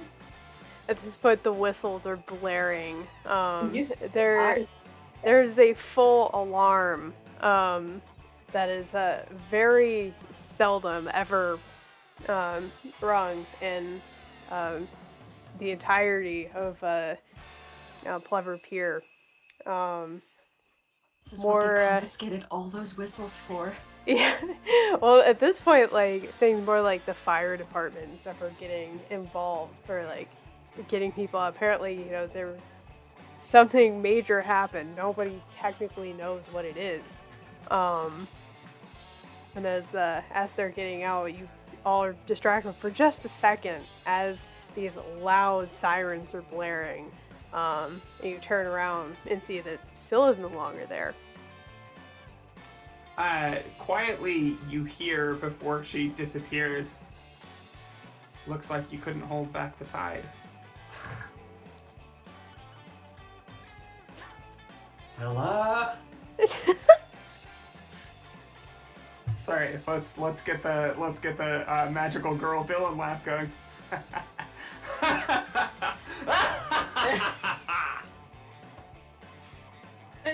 Oh, this is very good. I like the imagery of like we hear the alarms going off and Scylla's walking back into the tide and Leslie kind of makes the comment of you're leaving again and holding her hand out, and then all the whistles of the alarms go off.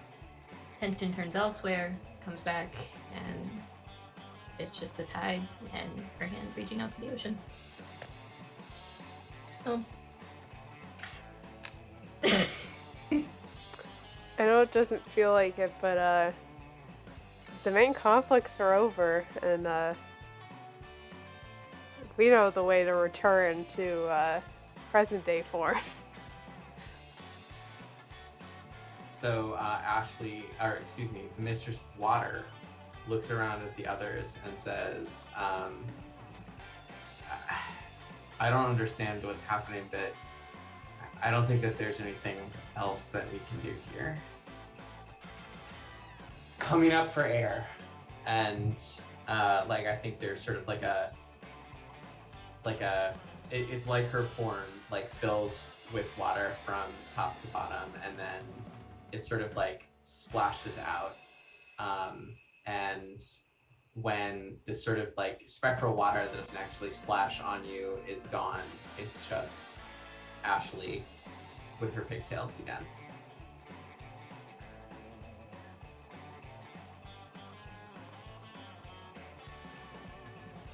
Miss Lenore would say,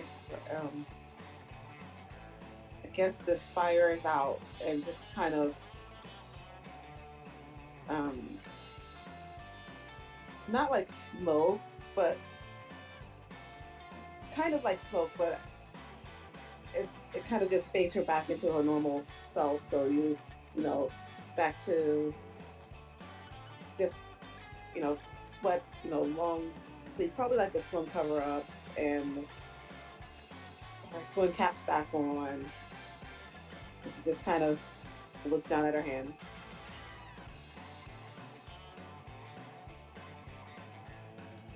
Yeah, did Lexi already de-transform?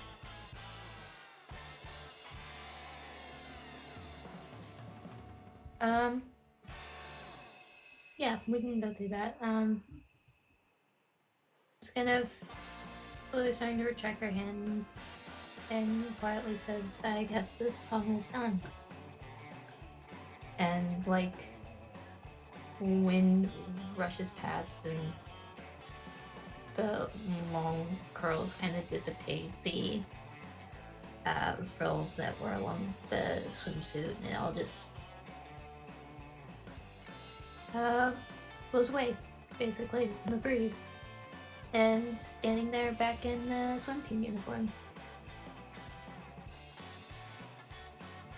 I love how all of our so-called victory phrases all sound so bittersweet. I know, it's so sad when this is a hollow victory. It's oh my god. The Mistress of Earth stares out to where Scylla had disappeared and says,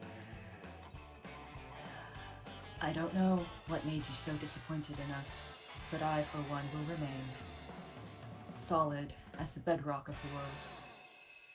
And all the granite and the gold and the obsidian and onyx crack, and it seems for a moment like they are falling off like a shell, and then they just crumble and blow into sand and dust.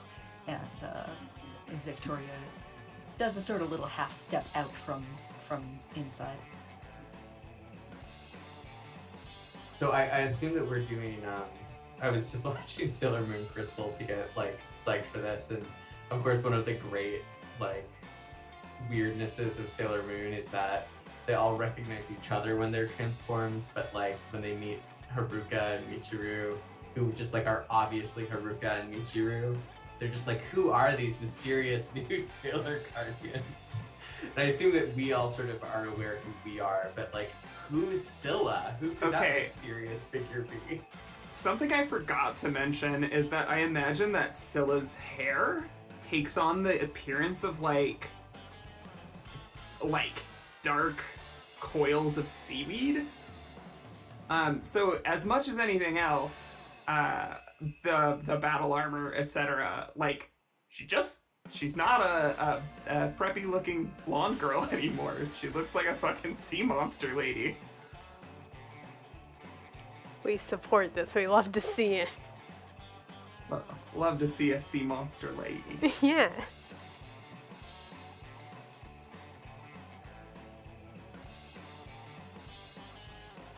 just staring at each other on the beach.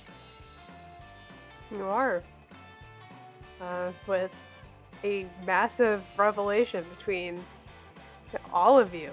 What does that mean? What do you all do? Where do you all talk about this?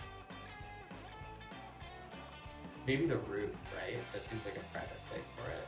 Before we get there, like, the lifeguard team, like, comes and swarms you, and Venus is back with them, and, like, grabs blankets, and, like, wraps them around y'all, because you're presumably soaked, and she, or the lifeguard team assumes, in shock.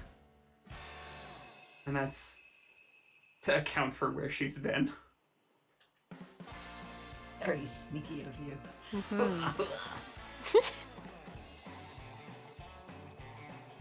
Yeah, there's just like I want like a pointed scene of shot on Ashley, like wheels obviously turning, being like, who was that mysterious figure? Then accepting a blanket and saying, wow, thanks, Venus.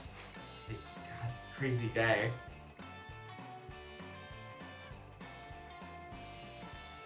Y'all should head back to the school. I think we're gonna get a head count back there. Are you all alright? Yeah, we're fine. Do you know if Ricky's alright? Yeah. He got scooped up by the fire department a couple seconds ago.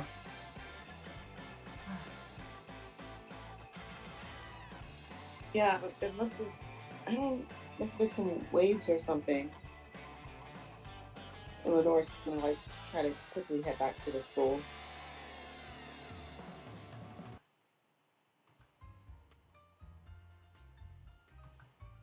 Smash cut to roof.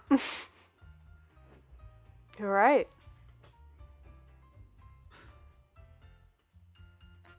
There you. Yeah, I'm not just crazy, right? Like, we all transformed and fought weird tendrils that were grabbing Ricky, right? Instead of answering, Victoria is just sitting in her usual corner on the roof. And instead of wearing her normal hoodie, she's just sort of holding it in her hands and staring at it, and every so often flexing a hand into a fist.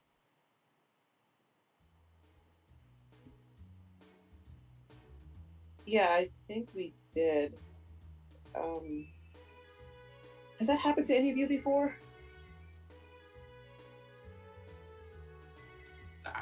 I swear to God, I would have told you, Lenore. Like, I would not. If I randomly transformed, I would have told you. Lexi, what about you?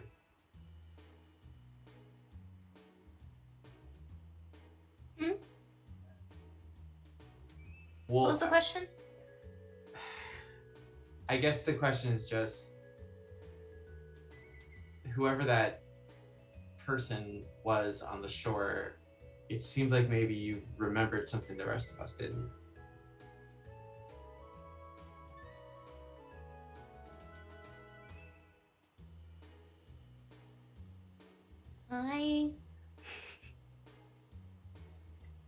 Shut the fuck up, Herman. Our game GMs. It was absolutely intentional, but shut the fuck up. I didn't say anything. I don't know why I'm in trouble. Oh, this is so mysterious. All my homies hate vermin. Oh no. Let's go full circle. When someone on the internet tells you who they are, believe them.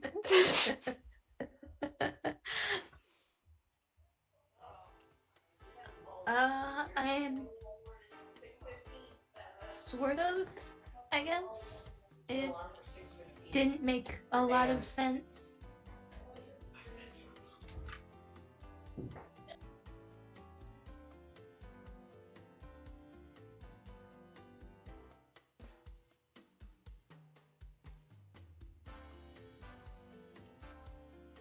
What do you Sorry, remember, it was, even if it didn't make sense?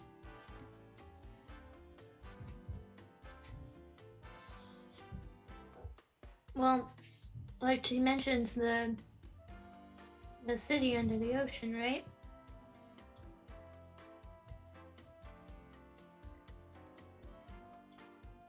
I think we did something to it. Not intentionally, maybe.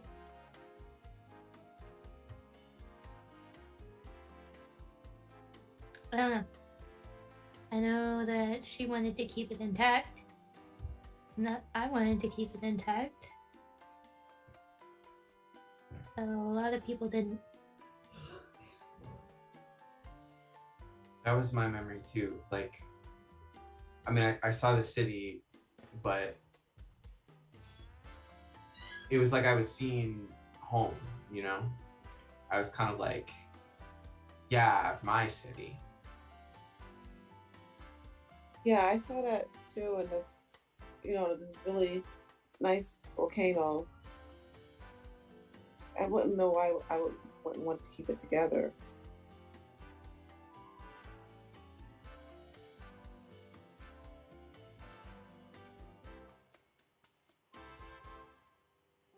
I don't know what any of the rest of you are talking about. What, you didn't see it? Do you remember, like, as soon as I transformed, I remembered, I can't tell you any details, but we used to be partners. We were working on something together.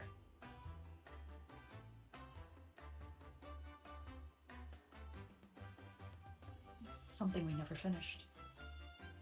Apparently.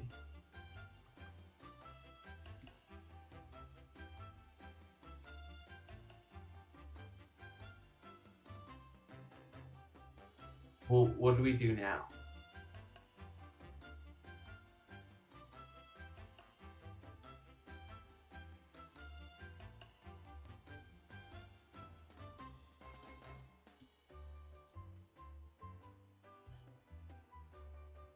Ashley, you just said that if you had transformed before now, you would have told Lenore. Who else, among everybody that the four of us know, would we tell about this?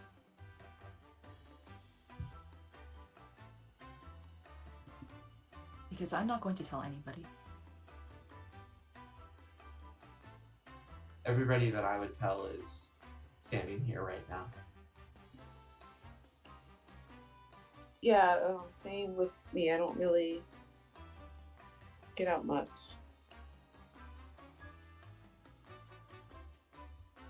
You can see Ashley's kind of like, this like triggers some little like, don't talk down about yourself, like instinct, but she's like, no, not the time, not the time.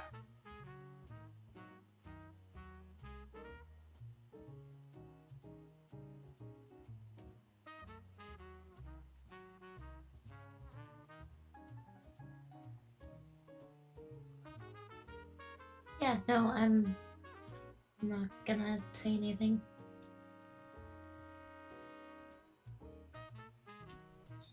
But as far as what we do next, I guess we figure out what's going on.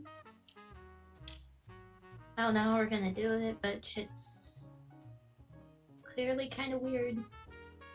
So, And getting weirder. yeah. Here's a crazy idea.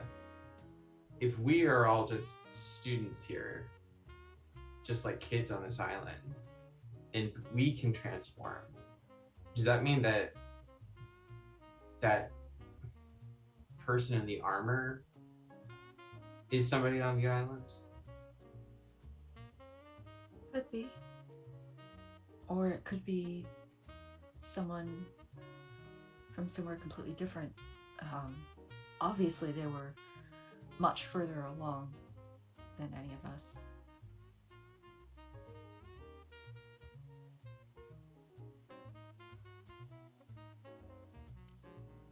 So do we try to find them? In a not at all dramatically ironic way, the door up to the roof like slams open, and Venus comes out, and she's like, she doesn't even notice the four of you. She's just like in her own head and crying, and closes the door behind her, and then like kind of kicks at it and sits down like back to the door, like trying to hold it closed, make sure nobody like follows her.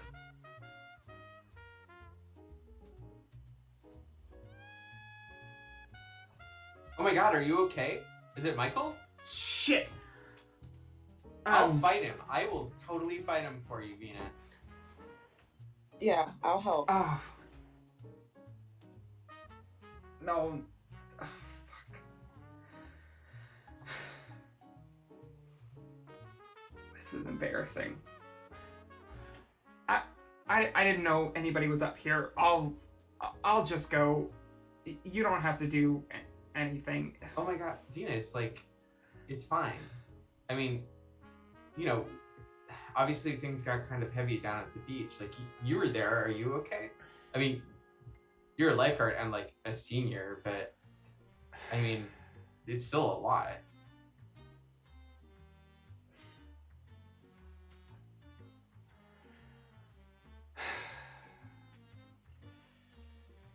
It's...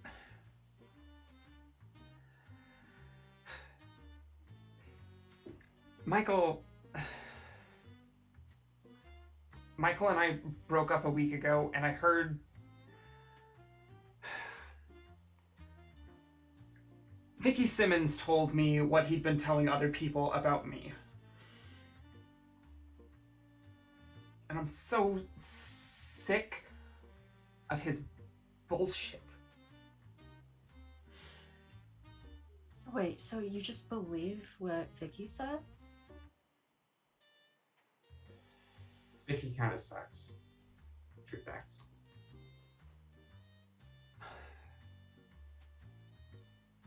I appreciate it, but... I mean, we'll still fight them. No, it's okay. We really can. It's not a problem at all. And... We're like... Go ahead. No, you go ahead. She looks around a little uncertainly at the others, and she's like, I know we don't look it, but we're a lot tougher than we seem. And Venus, I think, is gonna laugh.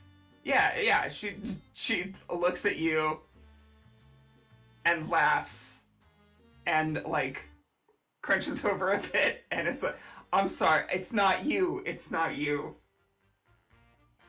just...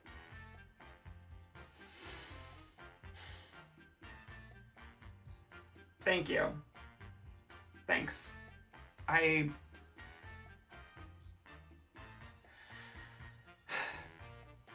Senior year is weird. And y'all have been very, very good to me today.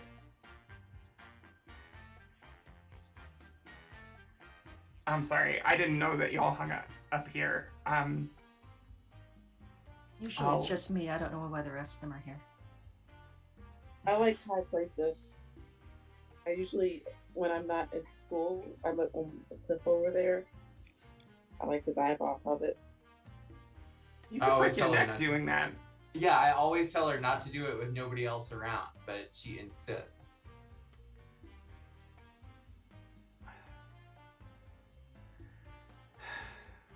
It's relaxing.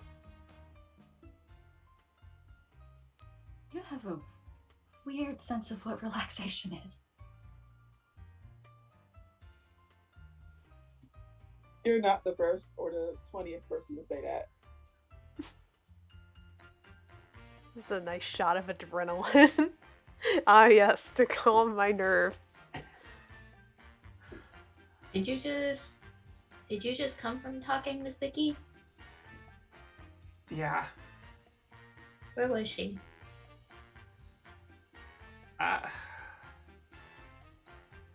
She was... I don't know. She stopped me on the way back from the beach. You know, the south side of campus. By the big tree. The one that you can sit in. And, like, people put hammocks on sometimes.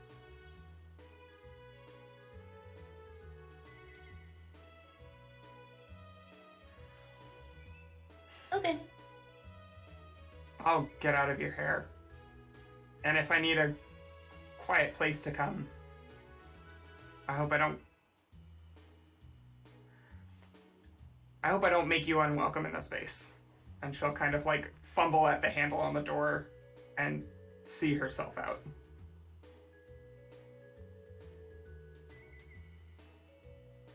With some extremely sad dramatic irony. So, Lexi is gonna hop off the railing and walk out and follow her.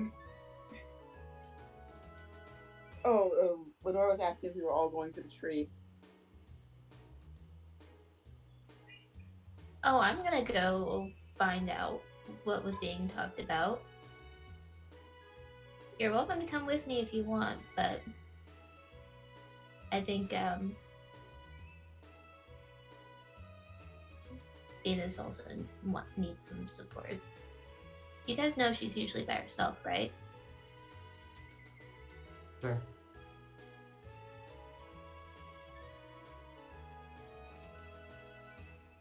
What are you gonna do, Victoria? I mean, anything that means I don't have to go home yet, I guess.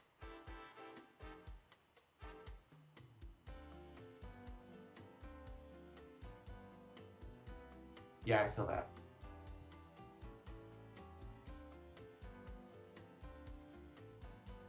Well, are y'all going down to that tree?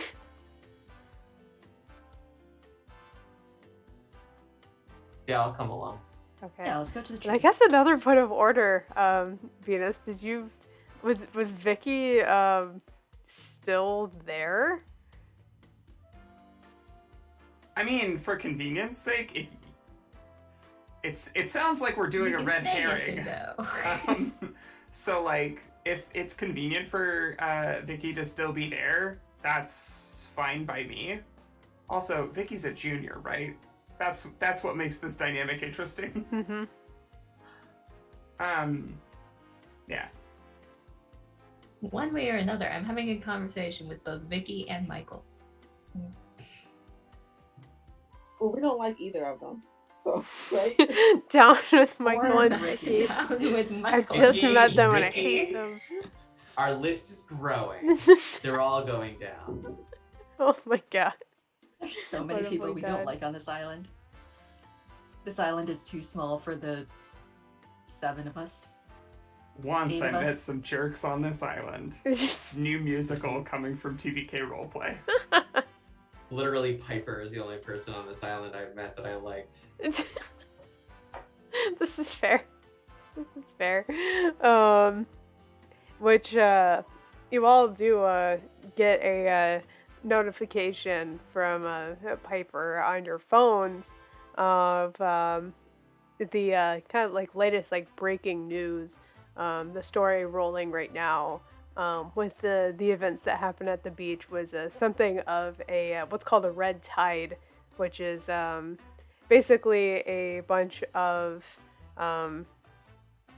harmful algae that like overtakes an entire section of ocean and can very often cause what's called a dead zone. It takes up all the oxygen in a particular area and makes it inhospitable. So that's the working scientific theory that's brewing amongst the ecology club and everything else too. They're highly convinced that that's what's going on.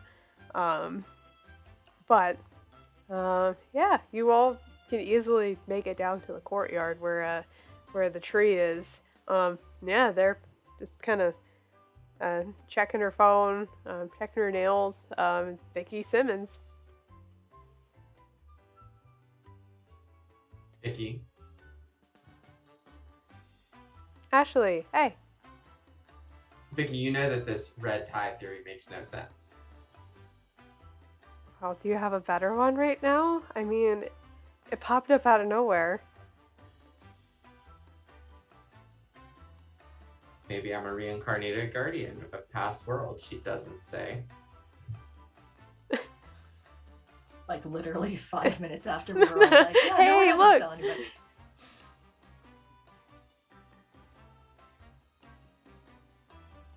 It's like the whole group's here. What do you all want?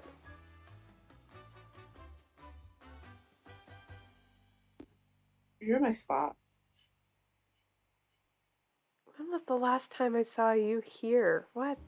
Are you typically like on the roof or following one of these two around? I don't follow them around that much. This just gives you like the most doubtful look.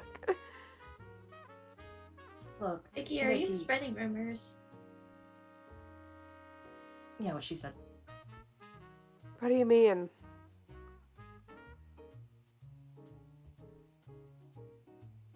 To clarify, you're saying that Vicky is the one that posted the weird tagline for the explanation of what would happen at the beach, right? Mm-hmm. Well, you've got this great talent for making things up and slandering things. So I want to know if you are saying things that are hurting other people's feelings. I mean, isn't it more based on how they decide to take what's true? I mean, that's what I'm saying here.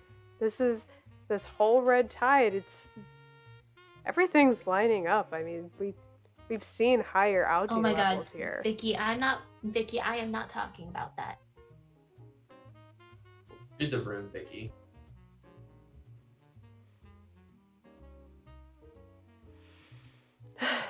That's what you mean. Again, it's what I've heard from Michael, and I trust what he says. So if that's what you heard, why did you spread it? Why didn't you just keep it to yourself? Well, you know how it is. You tell one person, say not to tell anyone else, and then they end up telling two people, say don't tell anyone else, and it just continues. Did you tell other people? I mean, the rest of the lifeguards wanted to know. I mean, this is entirely... I want to slap her. Okay. You know, it's roll body for me real fast. I love how y'all like going to bat for a girl you've talked to like twice today and probably not much before then. That And is then a in between, 4. she like tormented us.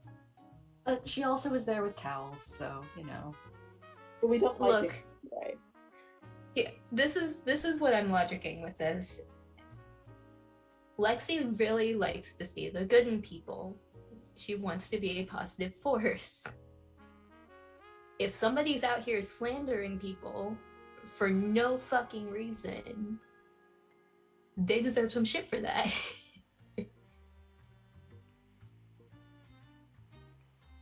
Fair. Okay, what did you roll Have on we that? talked about what Vicky looks like? Cause all I wanna throw into that mix is that she has dark kind of plaited hair. A little bit. I like it. Like, I don't know, seaweed. It was a 4 for that body. Oh, okay. Okay, yeah, I was gonna make that average anyway. So there it is. Yeah, your hand strikes across Vicky's face, and she just looks at you with just abject shock of, this very, bubbly, nice person who talks to everybody. Like, the rest of you have never seen Lexi act like this before, probably. Never seen her do anything like that. And, like, seriously, Vicky's just speechless. You will take down whatever it is that you posted and said, and you will apologize. As for the rest of the lifeguards, well, I'm gonna go have a conversation with Michael too. Well, good Next luck. time- They're mostly gone at this point. It might not be today, but I'll find them. Next time, think about what you're fucking saying to people and about people. And what that might be doing to them. I think during this exchange, she doesn't interrupt this exchange at all, but Ashley just kind of moves so she's kind of between the two of them. Okay. And yeah, kind of like you can see that there are gears like turning, kind of like in the back of Vicky's head. Like, you know, there is like some genuine like reflection of like, oh, you know, what I did was like real shitty. Like there's that realization is flickering in the back of her eyes. But she still sees the people walking around. Looks at them, looks back at you all, and says, I'll see what I can do, and then walks away.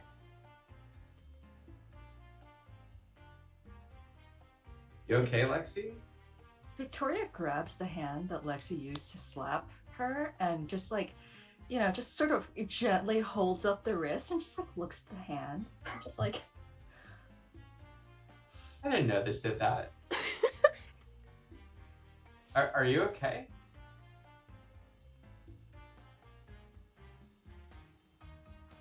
Yeah, I'm okay. I just... People can be really mean. I don't like that. Yeah.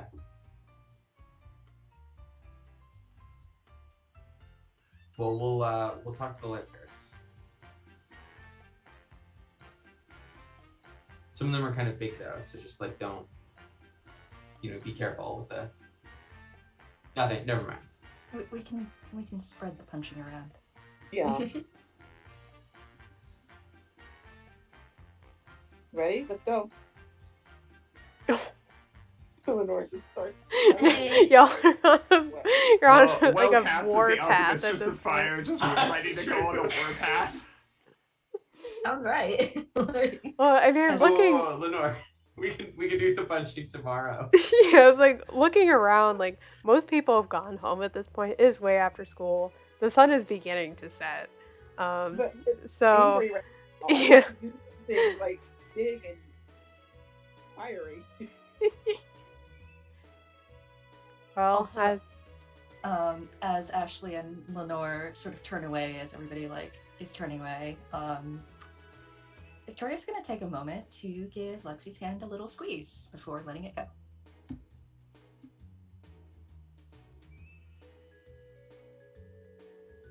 She squeezes it back and smiles and just kind of tracks her hand and puts them in the pocket of her pullover. Do we know that you two are dating? How secret is this dating?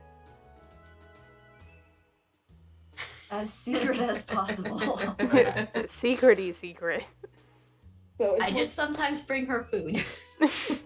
so it's more secret. I do it for everyone else. Yes, that's okay because Lexi feeds everybody. Right. Yeah, Exactly. Ashley, for the record, Ashley is already like trying to think like, okay, how do I solve the fact that there's a huge mystery and I need to study for algebra tomorrow, and in no way notice his hands being squeezed. And I think Lenore is like trying to figure out how to hang around Ashley more. Oh, sweetie. Don't worry, we're gonna study all night. Sleepover. Yeah, no, okay, just taking this conversation in character. I mean, no, I think it's a good idea, honestly. Just like, you want to stop home and grab some stuff and we can just be up all night with flashcards? Yeah, I'll get some snacks and some extra pencils. Great. Yeah, perfect. And like you can get Lenore like smiles to herself. This is, sorry, like, she turns to the others, she's like, sorry, this is weird maybe, like, we do this all the time, but I guess that we're, you know, ancient world buddies now, so anybody want to come study for algebra? She just said the title of the anime in the anime. I would Can love you imagine to. Ancient World Buddies? The Ancient Magical Girl World Show. Buddies. I want to see the theme song for that. Listen, I have control over what I title this. This could be the YouTube title. I would honestly love to, but my parents would kill me. Lexi, sending an invite. I think I'm probably gonna go for a walk and clear my head. Cool. Let's meet up tomorrow though, maybe before school. I don't want to cut into your roof time, but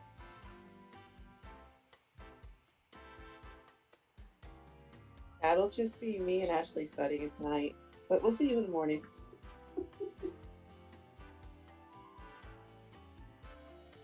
heck, is there a place you want to move us next? We've Well, resolved all of our drama. Oh, I was just gonna let you all decide like the sleepover arrangements and all of that. So yeah, as everyone is kind of going to their own respected spots for the end of the day and getting ready for midterms tomorrow after learning they are reincarnations of ancient beings. I think this would be another spot to, or another good spot to pick up a quick break again. So stick around, chat. We will be back in a couple more minutes to see where this all ends up tomorrow, or the next day. So yeah, don't know we're back with some clicking sounds. It's okay. You're totally fine. I'm so sorry. I shouldn't have called it out. But Damn fidget cubes. It's not a fidget cube, but I was stimming. We're all good. Okay, I'm sorry. Not I'm sorry. us Oh my stimming God. on stream. Okay. Yeah, but we are back with the next day of school, and it is midterms. The day has finally arrived. Everyone you walk by when you get to school has their nose in a book or is scouring over their notes for last-minute studying. There are flashcards absolutely everywhere. And some people look cool as ice, and others look like nervous wrecks. So yeah, what midterm is everybody taking today? Are you asking us to sound off with what midterm we're taking? Sure. I think we said we were studying for algebra. Ashley and Lenore. Yeah, algebra. Victoria's probably studying for oceanography. Now with, some extra bonus material that might not have to go on the test, but that is in her notes anyway.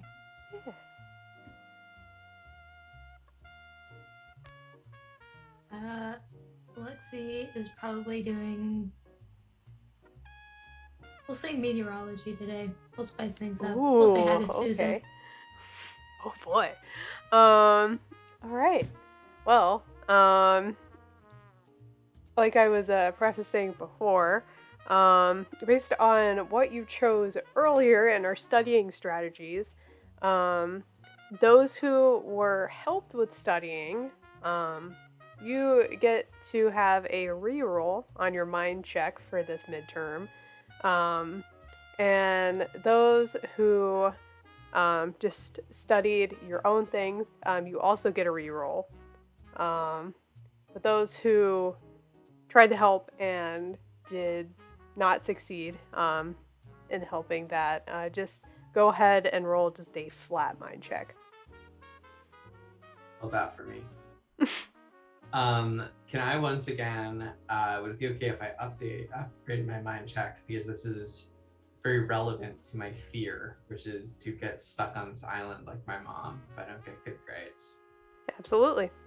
So, Hello, yes, I would like to do the same thing. Okay. My personal goal is to have enough money to be able to pay my first year of tuition. Yeah. Okay, then go for it. I What's that perceive for I you, have Phoenix? made a mistake by making my greatest fear car crashes. It'll come up. We'll have a high-speed car chase. So can I, so if I, how does that work again? Because I completely forgot in the past minute.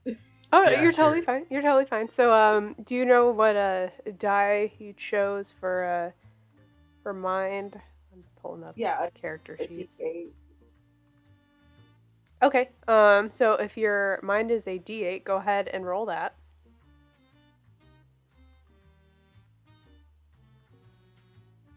Okay, 3. But was she adding something on to? Were they adding something on?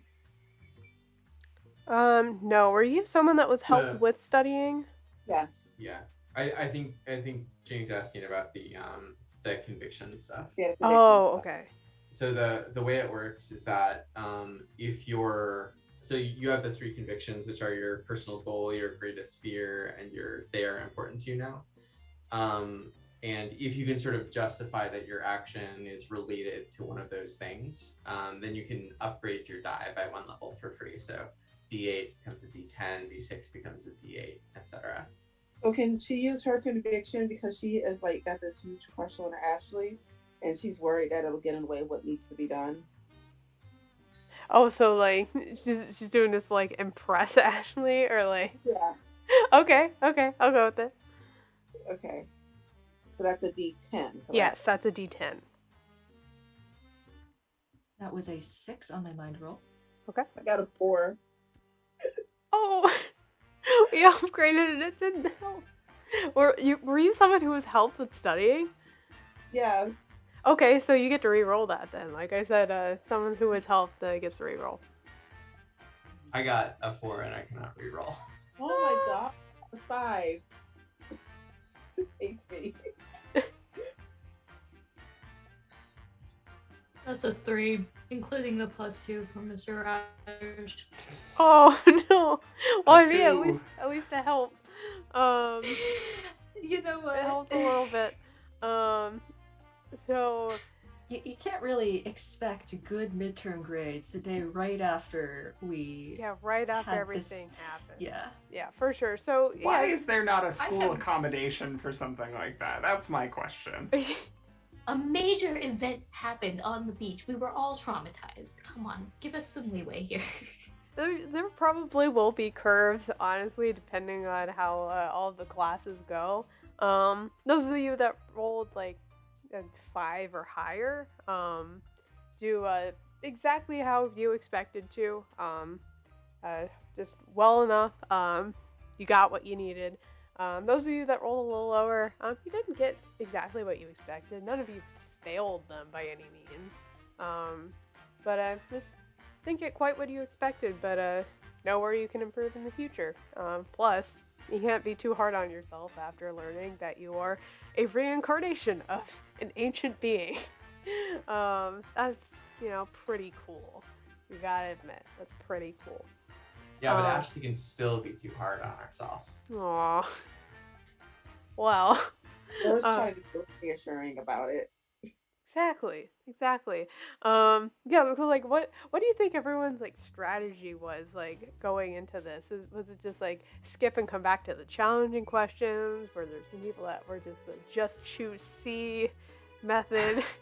Can Lenore have did that silly thing that I've seen where they say like find X and she like just circled the X?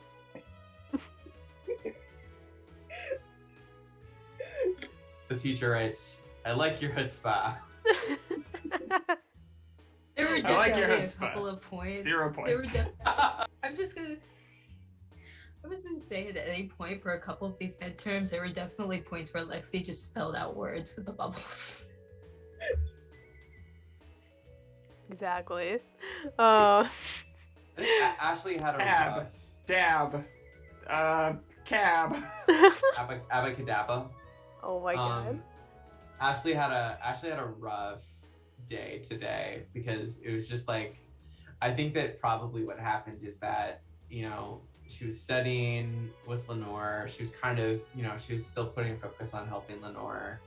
And then it was like, okay, let's go to sleep so we'll be well rested tomorrow. And then she just like sat there like I'm an ancient guardian. Like, what's in my future? All my plans have changed, and then just had just low grade horror all morning because she knew that she wasn't doing well.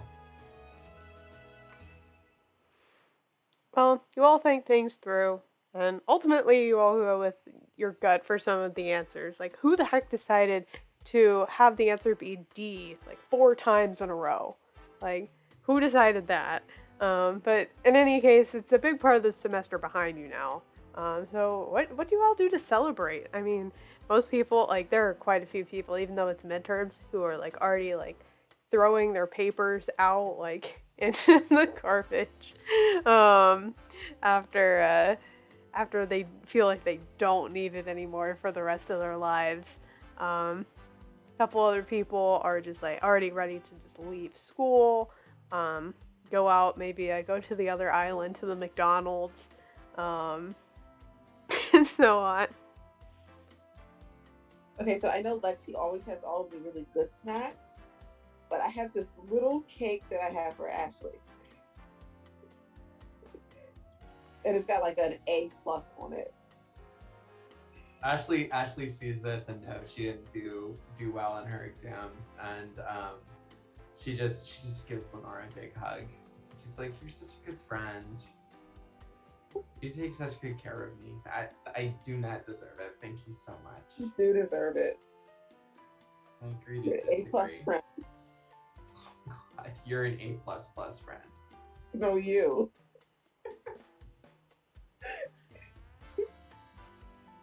Thanks, pal. Thanks, bestie. What's the best line to just like hammer home, like, suffer in your crush? That's so sweet of you. That's Pat so on the shoulder. sweet of you. Yeah. She does the thing. She's just like, oh, sweetie, thank you. Anyway, thanks for the cake. She's smiling, but her soul is crushed on the inside. Yeah. I don't know if anybody else sees that exchange happen.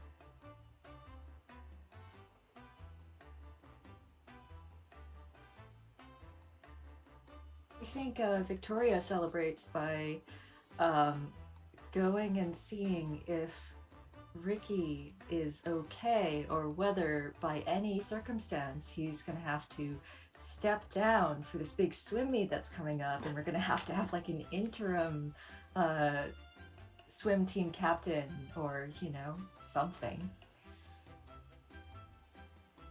Oh yeah, for sure. Like, you go to kind of check in on like what happened after the fire department ended up taking Ricky away. And he ended up going to the hospital just for a checkup to make sure like everything was okay. All the water was voided out of his lungs, that kind of thing, and was discharged totally fine. But he after an event like that, he does not feel super fine, and ended up staying home. He got midterms excused after being there for so long. What a dick. What a dick, right? Like, fucking Ricky, dude. And will probably not be at that meet. Victoria has the composure to look very sad as she's walking out, and as soon as she's out, she just like texts everybody else like on the swim team, and she's just like, "Ricky's not gonna be at the meet."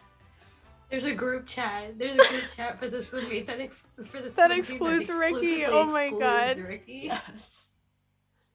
It's There's in just a almost chorus of everybody's yes. phone. It's real swim team. Yes. Oh my God. So what you're telling me is we have a shot. And in the background of that chat window is just Piper with just like, as much as a bird can give a thumbs up with just like one feather, she's doing that.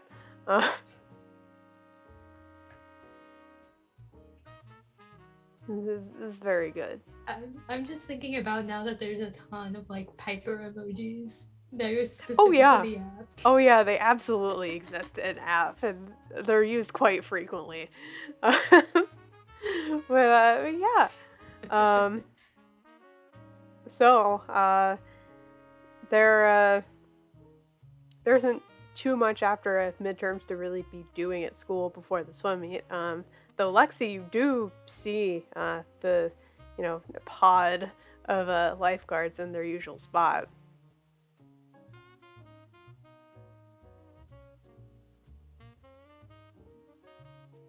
I'm about to start a fight.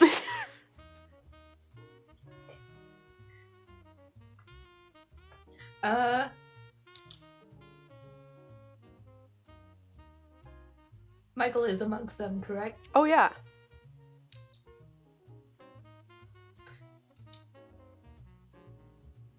So with as much fucking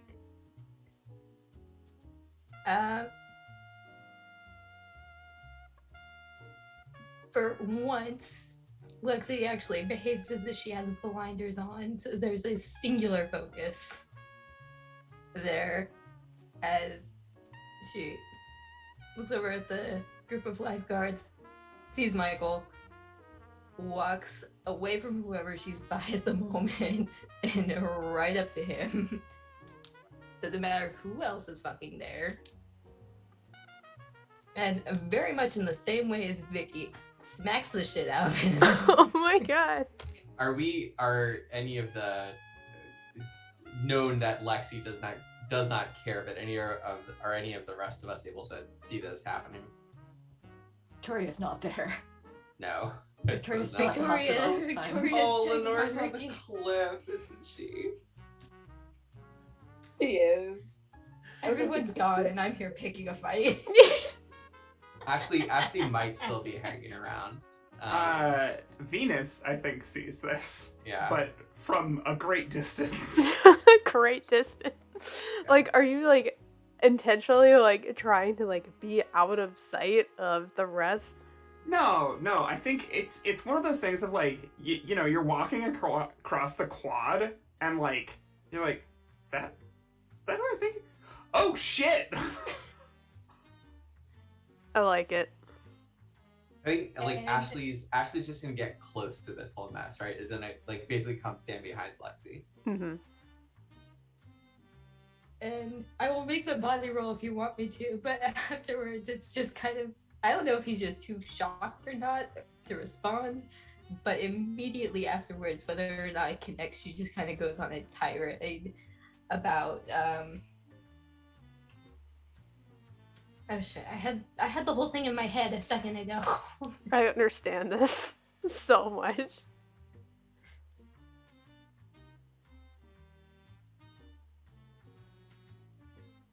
Basically, you should be ashamed of yourself and your behavior and how you have been treating the people around you. She did not deserve the shit that you did to her. Nothing that you said, nothing that you posted. What was the point of it? Was there a purpose? Did she do something to you?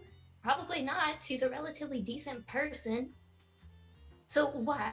Why are you going out of your way to make somebody feel bad? Why are you spreading rumors and starting shit with people? What's the whole point of this, Michael? After the initial like, what the hell? Like after you just like slapped him across the face, like, what the like? Why do you care about this? Okay, hold on. Listen. I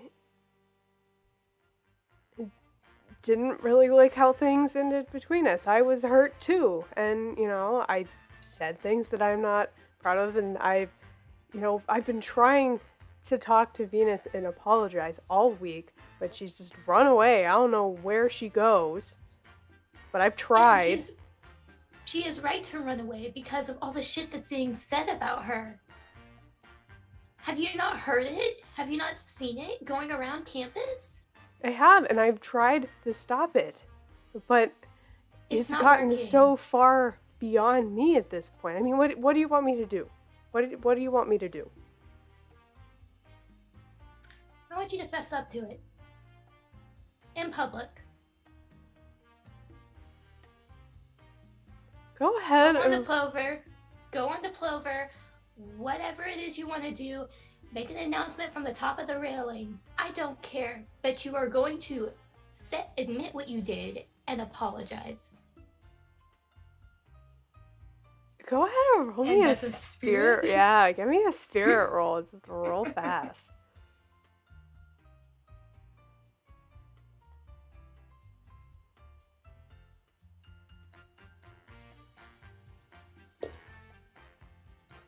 So that one is an 8. Okay. So with a very like stern yet still like ashamed expression on his face, Michael will like stand up like on the table himself, take out his phone with the Plover app and like totally a live stream about like what he's saying in this moment. Says, Michael, wait, what was his last name? This is a DM question. It was Williams, right? It was Williams. Okay, Michael Williams, said untrue and hurtful things about Venus, and I am here to tell you that they're not true. I'm here in Plover High Courtyard in front of everybody to say that I'm sorry. Stop saying those things because they're not true. Especially you, Vicky. I know you're the one saying it the most. And yeah, like, he'll just say that's about it and shut off the live stream. Just look down at you from the top of the table, and say, that's the best I can do. All right, now, when she decides to talk to you again, you are going to properly apologize to her. Easily enough. When she talks to me again. There's a twinge of hurt on his face when he says that. Good. Thank you guys for your help yesterday. Of course, it's what we're here to do.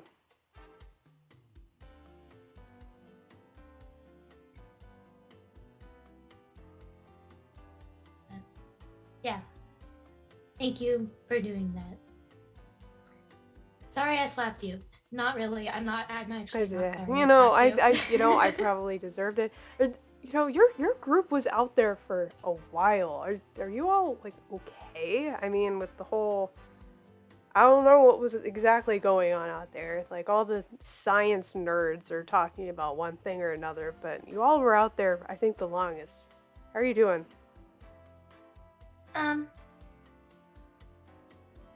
We're okay. We're not quite sure what happened either. We're still trying to kind of process it. So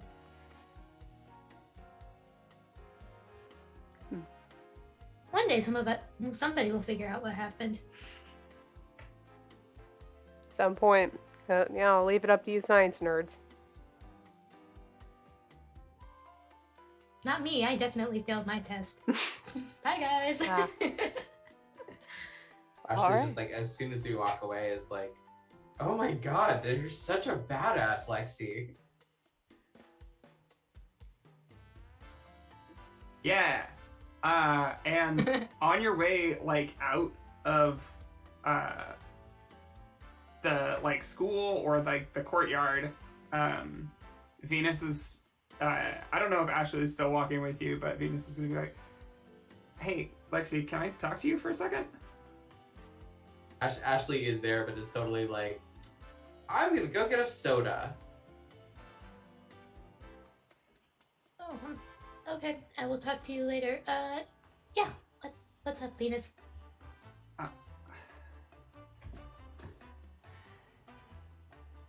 And she's like a little bit flustered and like definitely blushing. You didn't have to do any of that, but I really appreciate it. I don't think I could have found the words that you did. Thank you. You're a real fucking badass. So... Not really. It just seemed like that stuff was making you feel really alone, and I don't want you to be lonely. So, if something you needed to speak up, I was happy to do it. Well, thanks. I appreciate it a lot. And Venus is going to like lean down and like plant a kiss on Lexi's face, and then kind of straighten up and be like pretty red in the face and be like, thanks again, and then just leave. Just like in case we don't get a chance to play this out too much, Ashley is now 100% shipping the two of you. I'm so sorry to go ahead. There's a little bit of a loss of words. It's like, okay, see you later. Do I need to tell Victoria about this? Yeah, in fact, Ashley, I probably should, right? Ashley runs up next to you and is like, oh my god, like, are you two dating now? You should. They're so cute. No, we're not dating. I think she was just kind of maybe caught up in the moment. Yeah, but like, I mean, why not though, right? Like Venus keto? Come on. I mean, yeah, she's pretty, but I'm already seeing someone. Oh, I had no idea. Sorry. Yeah. Who is it? It's a secret.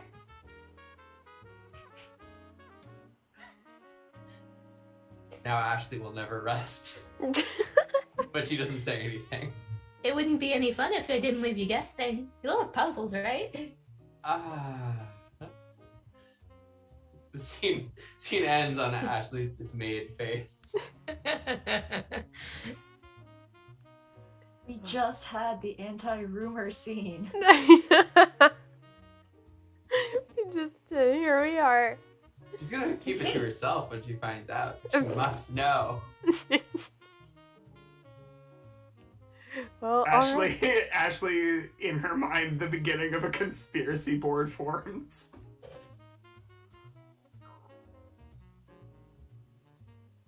Wow. I like the imagery. We've got the two big nerds. Ashley is the conspiracy board that has like literal papers and strings on a wall. And then Victoria is like all mental.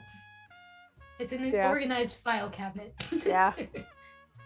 Actually, though. Nobody can question her about it if they never see physical evidence of it. Exactly. But yes, we have a swim meet to go to. Yeah, I mean, Without the rest... Ricky, thank God. Yeah, without Ricky, he's not there. Yeah, the rest of the day is an absolute blur. Luckily, none of your teachers decided to jump into the new material directly after midterms. They know how hard it's been on everybody. It's more just a free day to tell the district that there was instruction today. Piper's also been very active today, just beeping about all the swim meet information and the recent events that happened at the beach. So the swim meet's going to be moved to the outdoor pool and not open ocean, because just the events that happened at yesterday's swim practice. Do your characters do anything else before the swim meet?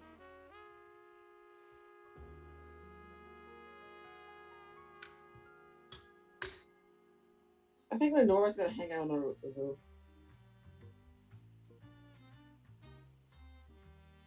Ma'am, I am the air mistress, and you spend more time up in the air than I do.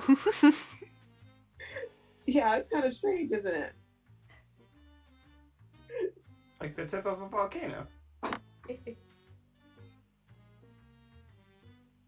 okay, I do a lot of talking and singing, it's fine. That's how wind works. Well, you know, There's- fire, like, you know, there's always some air going around with fire. Yeah. I imagine there's probably a text conversation between Lexi and Victoria. It was like, True. So, I don't know if you saw it yet. Saw what? I may have made Michael publicly apologize. I haven't seen that yet. Hold on, I need to take a look. And then like 2 minutes later, she's like, that was the worst apology video I have ever seen. Yes, it was. But it happened. But it happened, and I'm so proud of you. And has Venus seen it yet? yeah, she was there and watched. She also got to see me smack him. Awesome. Just so you know, she did kiss me on the cheek. There's just dead silence from Victoria after that. Oh. ... Are you mad? Question mark.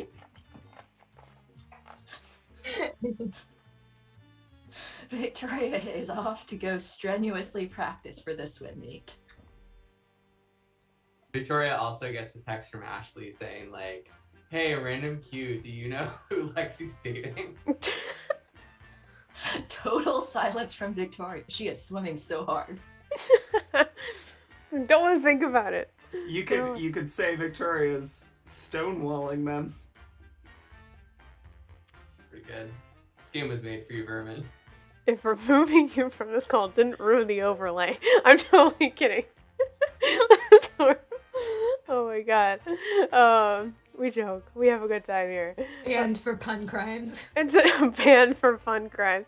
Anyway, so the swim meet finally arrives during the evening, and it's a big one. Luckily, it's a home meet though. Everyone is just fired up and ready to go.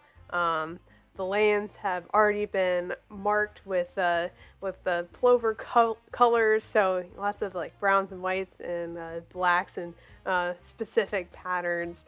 And the lifeguards are standing by. Just one or two.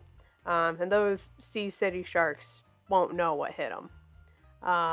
So the heats go pretty quickly. Each of you, for your respective events, go ahead and roll me a body roll.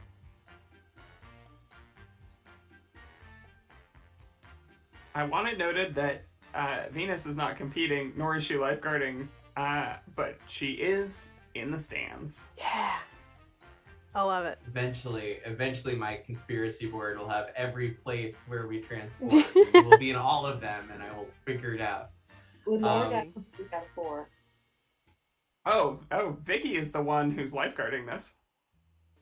God Damn it, Vicky. Oh.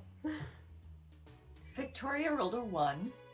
Oh, Evidently, no. she's got some things on her mind. Are I you would so like. mad? No. Yeah, she's so mad. I would like to spend an alchemy point. Okay. So this might be. Tell me if you think this is a stretch, but my biography for school is at school I am in control with everything planned out. And I'd basically like to spend an alchemy point to be like, she's very well prepared for this. She's been practicing really consistently. So she is ready to rock out. I mean, like, that's the thing with how this school, like, is and based on where it's at, like, I think it's totally fine. I mean, swimming is, like, basically a class at this point. Yeah. All right, so then I'm gonna roll a d8. Oh my god. I rolled a 2. Ah.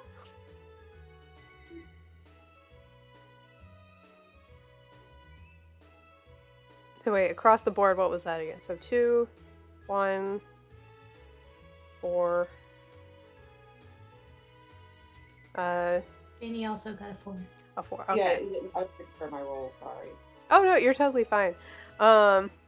So Lenore and Lexi, you do pretty well. You place pretty well in your heats, and Ashley and Victoria, you actually happen to be in the same heat for this one event, and you are doing pretty well until out of like the different like lane markers that are on the bottom of the pool, like those like long black bars that go the entire way, out of the lane markers start to spiral out these very familiar looking tendrils that are becoming these entirely manifested, more detailed tentacles that begin to shoot out just in the middle of the swim meet. Just stopping you and basically everyone from even completing the race.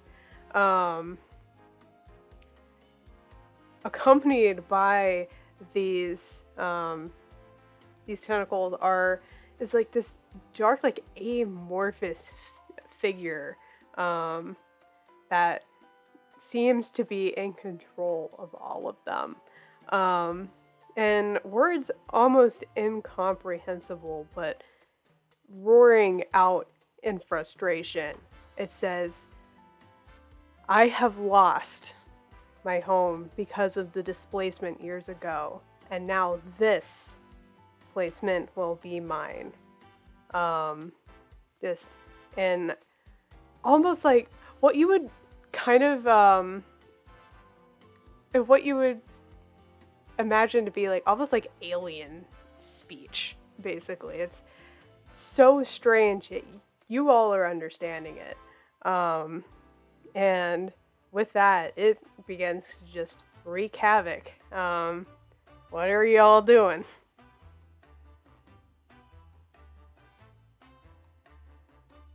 I think I'm gonna say some magic words. That seems like a pretty reasonable thing to do given the circumstances. Question, if I say my magic words underwater, do they still work? Sure, I don't see why not. I like that, especially being the mistress of water. Like, yeah, no, you're good. Listen, what if we can all just talk underwater? Oh, Somebody that clip was that. so good. Please, somebody clip that. Oh my god. I think that like because she is in the water, there's like a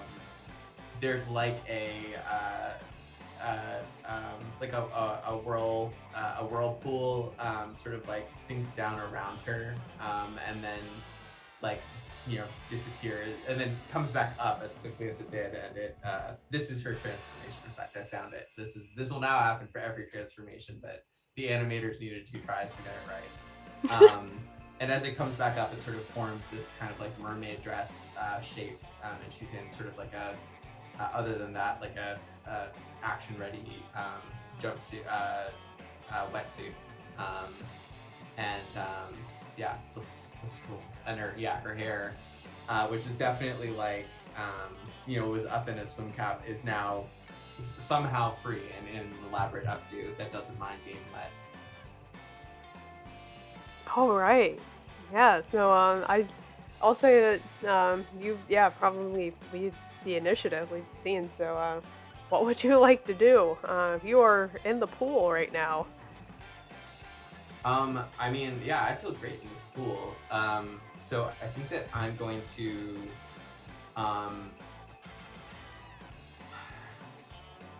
I'm gonna do my thing. 30 steps. I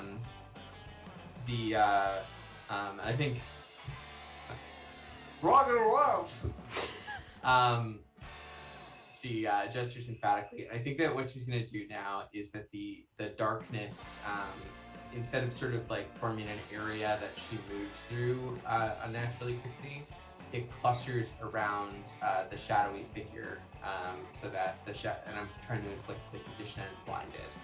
Ooh. Okay. Yeah, let's go ahead and let's use mine for that, just to tactically try to do that. Sure. Okay. Let's see, what did I put for mine on this? All right.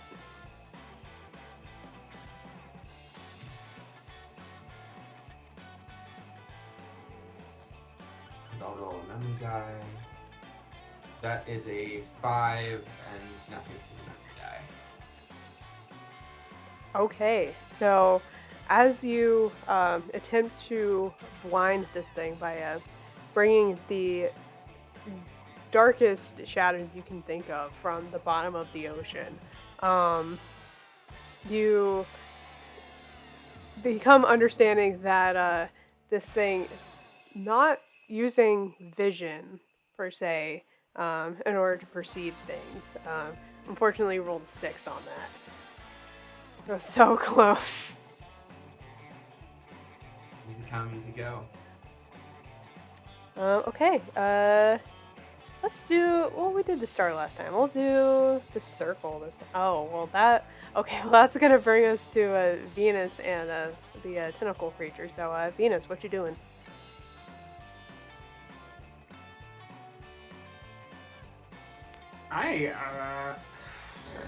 What am I doing? An excellent question.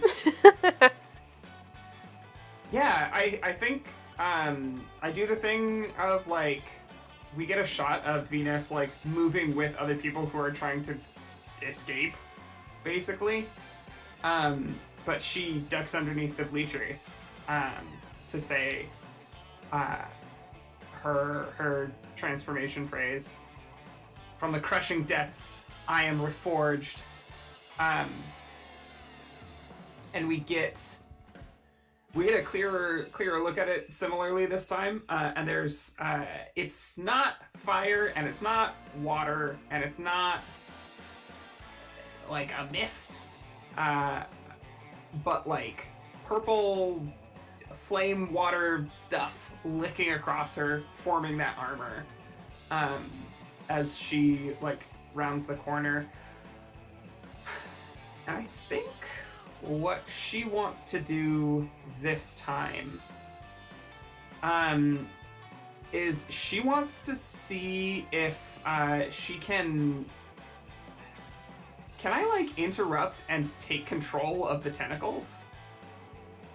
How do you feel about that? You could give it a shot. I mean, given like your transformative power and like, you know, just maybe not all per of the them, part, but not like, all of them, but yeah, like per like what your spell is intended to do, to like change things into other things, like okay, yeah, become sea monstery things. Yeah, sure. Spirit overcharge cataclysm. Boop. That's a 9. What did I say it was before? Body, correct? You said spirit just a second Spirit? ago. Okay. Don't mind me. I'm all over the place. Cool. Oh, does not do that with a 3. Let's see.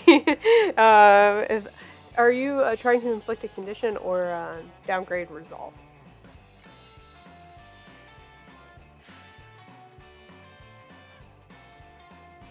I think this looks like downgrade resolve.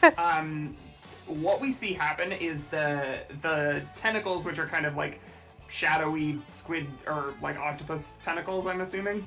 Mm-hmm.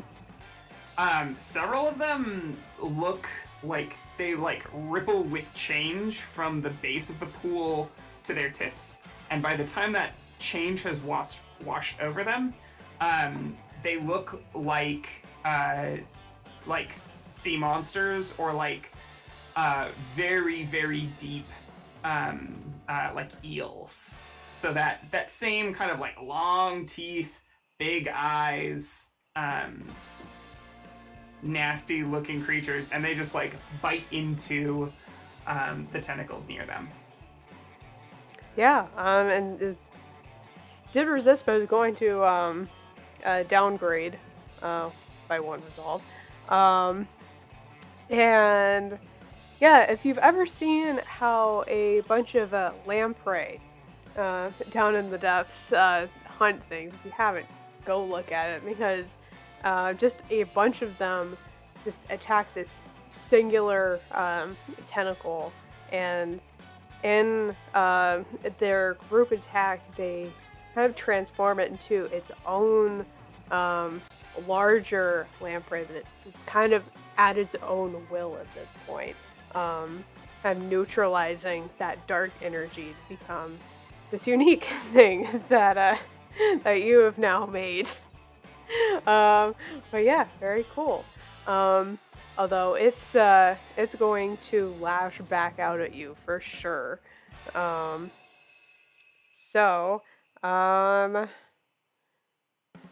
you what, yeah, this is gonna be contested body. Is going to try to crush some resolve.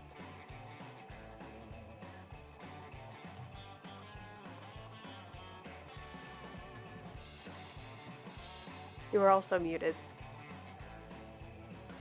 I'm looking for something on my character sheet that can help me here. Let me spend an alchemy point.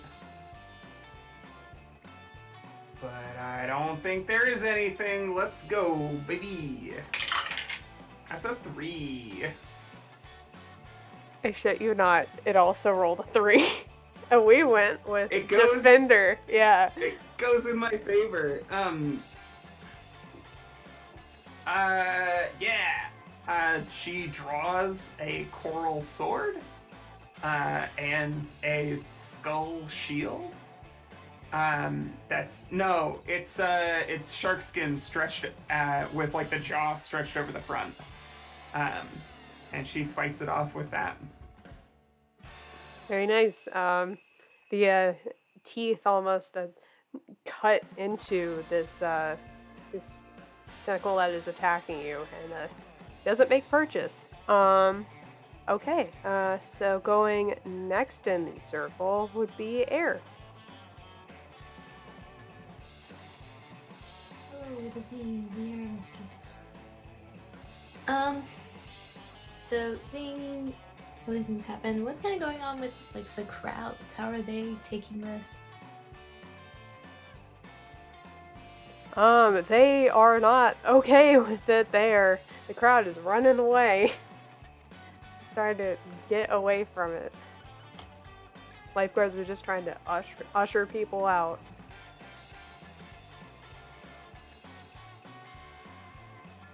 So then I think the way this works is since crowds are moving out, Lexi would duck behind maybe a low wall into an alcove, wherever that may be, and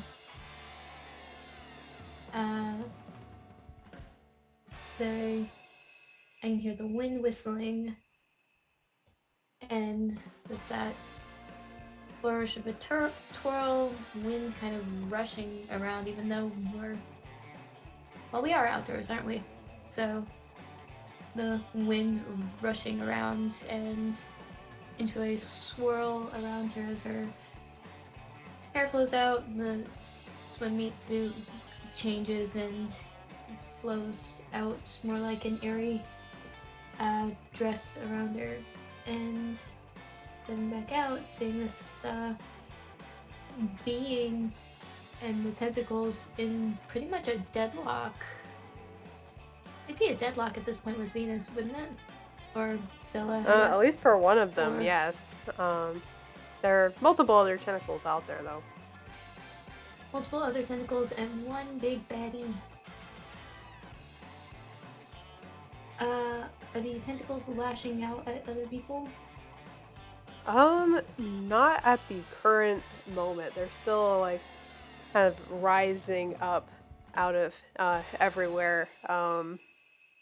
But the one that tried to attack Scylla is, like, the only one that you've seen, like, preemptively try to lash out at anything. It's more just, like, general destruction of, like, property, I guess. Like, the lane lines are just going completely away.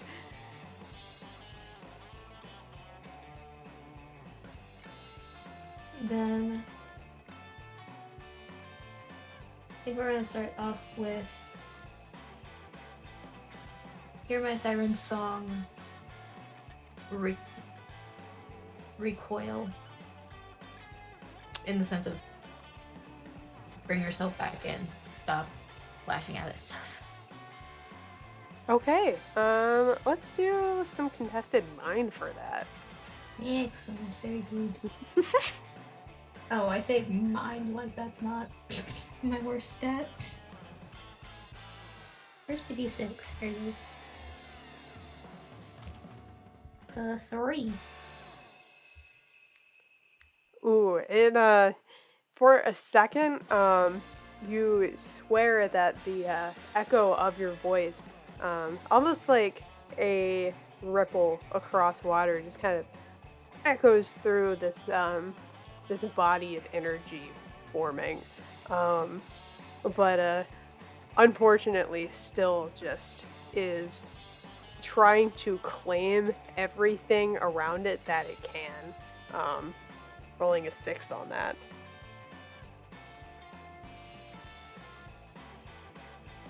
Also, as you guys are rolling your memory die, just like let me know if you roll lowest number, highest number. If not, just keep downgrading the die. You know what to do. Yeah. The lowest number found? You rolled the lowest number. Well, okay. So, yeah, an unexpected memory is going to pop up with this. As Whoa. in direct contrast of the city that you saw before, complete, whole, just blooming with light, there is fallen pillars, cracked earth around, just an entire heap of what was once a city. Nothing on fire, obviously, but still dead quiet. As this is the post view of Atlantis' destruction. Yeah. So I like the imagery of this rolling into she's giving the command to recoil and it's not backing down, but then the splash of that memory happens and instead she is the one recoiling at this image of this loss of life being kind of forced on her. Okay. Let's go with that.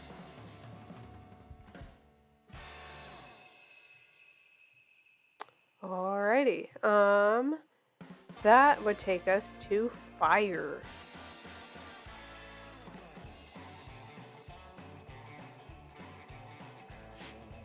It's all good. We can come back again. Okay. So yeah, we'll go to earth and then fire. Okay. Watching all of this happen, I think Victoria is going to think about diving down and then, judging from just all the chaos that's going on, decide that she doesn't really need to, and just sigh a little and roll her eyes and say, all right, let's get ready to rock. And this time the rush of the transformation sort of sweeps up her body much more quickly, and she is watching, ideally for a time when the lashing tentacles are at their closest to each other, and then she's going to try to bind them together so that they can't get any further apart. Ooh, okay. I like that a lot. Okay, let's... Yeah, it's anchoring them to themselves. So yeah, let's go with body on this. Alright, let's see. That is a 5. Oh, they're unfortunately very good at this. Oh no. Yeah, that's a 9 on that D10. Oh no. As they originally do start to constrict and stay there, the figure in the middle gives out just kind of another roar as it breaks the sigils and flies out completely. Alright. And then that is a 5 on the memory roll, so nothing happens today. Okay, back to a D4. Alrighty. All right. Hold on. I actually never got I should be rolling a D4 rather than a D6 for that. Let me just redo that real fast. All good. Nope, that's still 2. Alright, proceed. Oh, now you have a 50-50 chance. Yep. But alrighty. Okay, that could bring us to fire. Okay, so one of the things is that Lenore is invisible at school, so as everybody's running, she kind of gets shoved into like a corner, and nobody's paying attention to her. So she goes, kind of gets further into the corner and says, "Is it me or is it getting hot in here?" And as the crowd goes, you can kind of see her like shake her hair out, and there's this she's wearing this gown that it's flame color. It's like orange and yellow and red, and it's really glamorous. And she just looks really unlike the Lenore that's at school. And she kind of walks out to the side of the pool, and you can just see that she radiates flame, like this radiant flame energy. And I think she's going to try to use her flame hair tentacle and grab the creature to drain it of the rest of as much resolve as she can. Alrighty. So, what stat did we say was targeting that again? I forget.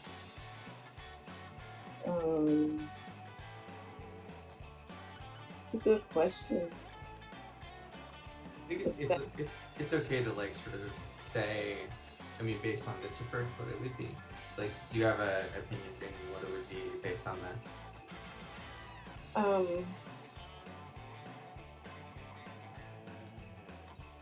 I think it would be either like spirit or mind. Okay. Yeah, let's go ahead with spirit on this one. Okay. Just because of the entrance and everything. Super kind of. All right. Let me just get to my D6. Wait, your spirit as Mistress of Fire is actually should be a D10. Oh, okay. I was looking at the. Okay. Oh, yeah. I have so many tabs up. I have not been keeping track. Oh gosh, I'm sorry. Oh, you're good. You're totally good. I can't believe I was in the wrong sheet. So you said it's a D10? Okay. I only got a 3. I got a higher score with the other one. Oh. It breaks my heart because I also rolled a 3 and it's defending party. We were so close.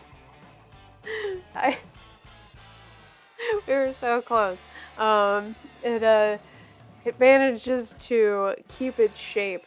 Again, its form more immutable than the last that you all fought. The alchemy point wouldn't help with that, would it? Wait, what? An alchemy point, that wouldn't help, would it? I mean, considering the roll already been done, Okay. it maybe a little less, but before the roll, if there's something that applies, definitely try to up the D level if you can. Absolutely encouraged. Okay. I think that would bring us back to water. Yeah, so, okay. This jerk doesn't hunt with vision. Fine. I think I care. So the other thing that we've seen her spell do is, other than sort of like, it doesn't just create darkness, but it creates this place that she can move through freely very quickly. So she will once again, and what she's gonna do is like, she blacked out a large portion of the pool, in like a, I'm picturing it spreading like ink through the water, but very quickly. Envelops the creature and then sort of like retracts, and when it uncovers the place where she just was, it's gone. And then she shoots out of the last bit of ink from directly behind the creature. And I think sort of like just swims really fast into it with like a shoulder and tries to trying to physically attack it. Okay, yeah. Let's. Was there anything like particular stat you wanted to oppose on that? Oh, it's probably body, isn't it? Yeah, I mean, trying to take that form off. Hey, I could always roll a 1 on this. Shoot, this one. Nice. I'll take it away with me.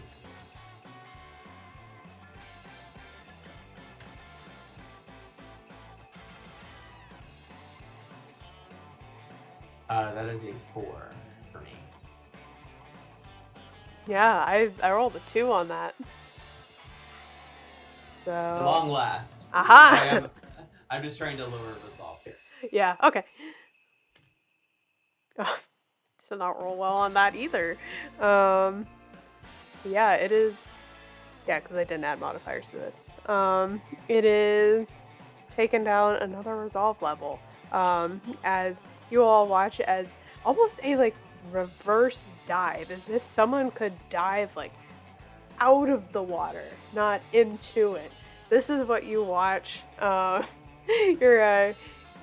Mistress of Water companion do, as it takes out a decent bit of the water that's trying to form into a solid being, and it's taking a good hit. It's probably going to take a while to reform that back, if at all. Incidentally, I did also roll a positive memory for the D4, and I think Janie did too. Oh, perfect. Do we want to like tag team this memory? Like, do we want to say like, what positive memory as a fire and water do you think the two of you would have together? Maybe it's of learning to like training together to like learn to like synergize our elements, but also like kind of withstand each other's elements. Like using fire underwater is innately difficult, and then like also trying to use water when countered with fire could be very difficult. So maybe it's sort of like a friendly sparring match. So lots of like steam. Yes. That's what the fire and water was. Yeah, no, you're right, and you should say it. Listen, one of the rules in this game is be queer. Don't be afraid. Yes. It's steamy. I think it got really steamy. Oh my gosh. So it's like the visual of this is it's like, I sort of like, picture me just sort of like water bending and you sort of fire bending, and then there's this huge gush of steam and we don't see exactly what happens. And afterwards, you see us like opening the door coming out of this like sparring place where we are both just like, steamy, like physically drenched with like condensations to steam, and like also sweaty and breathing hard. And I kind of look at you like, all right. Amazing. Yes. And, that was hot. Yeah, I got all sweaty. Excellent. So what is the advantage that the two of you are adding to this current situation based on this sparring between opposite elements, things that normally like should cancel each other out, but instead are working together? Can we do like a steam class?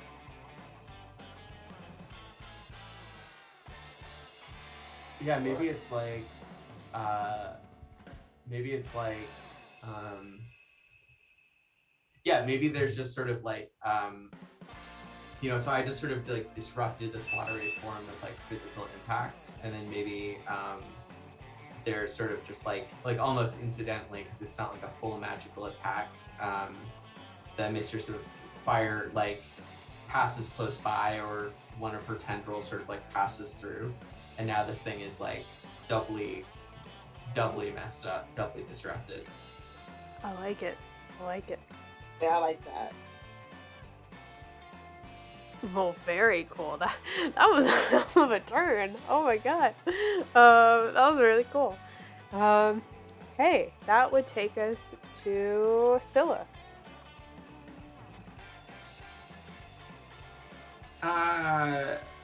Playing up the drama. Let's go. Scylla, seeing that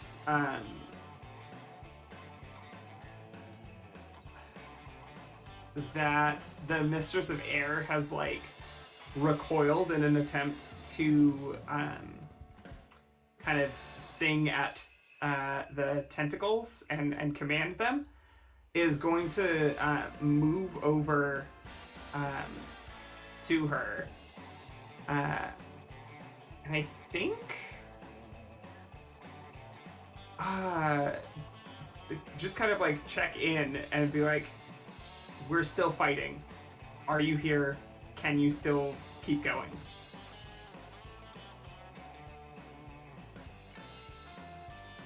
Sorry, I need to say that like a cartoon villain. Don't lose focus now, little guest.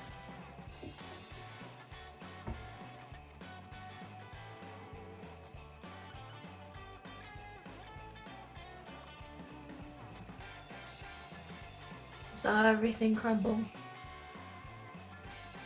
And I'm here. That's how it came to pass. We can't change that, but we can keep moving forward. And what I would like to do... So are these, this shadowy figure and the tentacles, those are two different targets, right? Essentially, yeah. Okay. They seem to be taking care of the tentacles pretty well thus far. So what I would like to do is, I would like to, like, enhance my sword, like, basically breathe life back into it, and then, jump at and attack,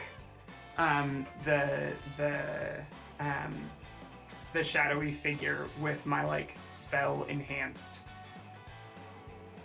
blade. Okay. Might I, before we roll here, might I spend an alchemy point to assist? Go for it.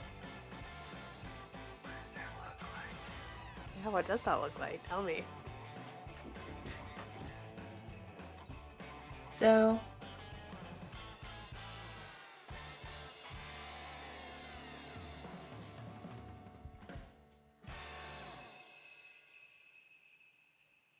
I think the way that ends up working is when, yeah, she's invoking Siren Song again, but directing it towards this figure and basically functioning as a distraction, saying, "Look only at me." When you start to sing, Scylla starts to harmonize. Yeah. Hey, Heck. Yeah. Can Meg roll the next memory for me? Yeah. It's a D4 this time. You fell? You fell. That's a foul. Okay. Oh. So in doing this combined front towards this shadowy figure, another memory kind of strikes a chord in your brain of once being very close with Scylla. I mean, she was one of you all. She lived amongst all of you. It's more of a montage of just a couple of moments of just spending time, whether it was sparring or just general care of the ecosystem around you, overseeing how the natural elements were changing from one to another outside of the city. Just a bunch of just small moments, but still important ones. What does that advantage look like? I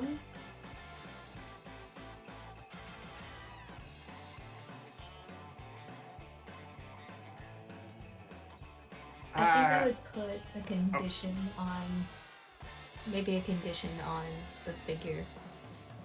I think. Outmaneuvered, maybe? Ooh, I like that. Get wrecked.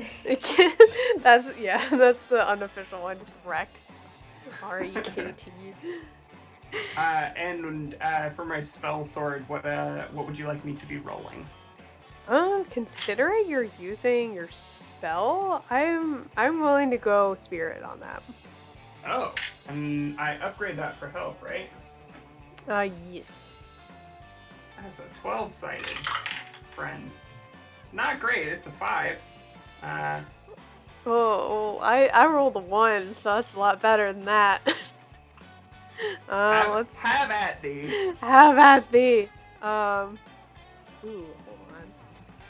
That could actually be math though. Succeeded on that resolve roll, but still goes down 1. But oof. What kind of arms does it have? What am I locking blades with? It as amorphous as everything looks, how the energy is forming, as soon as you hit something with, or hit it with a solid surface, even like your spell, it's like when you just slap the water with an open hand. There's a lot of resistance still, but you're able to kind of carve past that still, and you don't do significant damage. It's one of the smaller portions of the form itself just kind of falls flat into the water.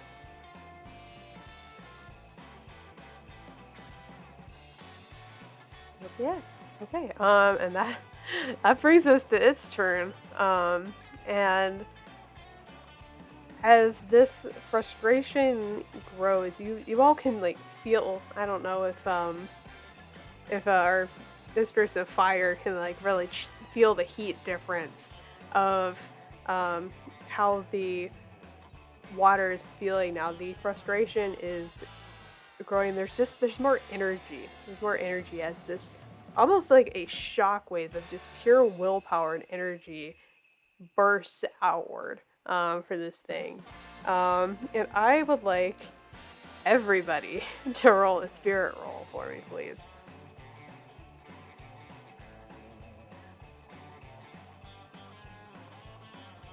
Okay, I don't know how this would work mechanically, but one of my one of the things on my sheet is to protect the most vulnerable. Could I assist people now? I guess I only have 2 alchemy points, so I'd have to pick who I was assisting. Mm-hmm. Yeah, I'll do that though, if you'll allow me. And Don't see why not. I want Mistress of Air and Mistress of Fire to roll with increased dice. The least guilty parties. Whatever. I rolled a 6. Okay. I rolled a 5. No thanks to Skilla. Well, it's lucky for you. I rolled a 2. I got a 3. I'm at 11, which is significantly better than what I rolled on my D10 originally because that was a 1. Yeah.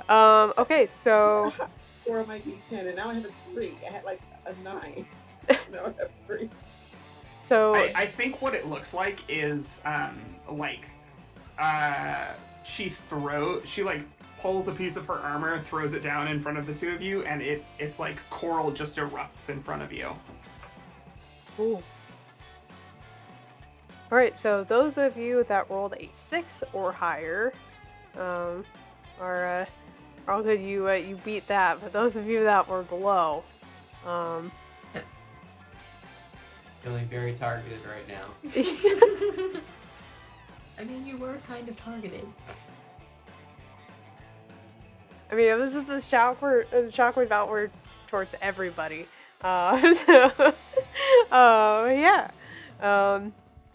It feels negative. It feels like Venus was saying earlier, heavy.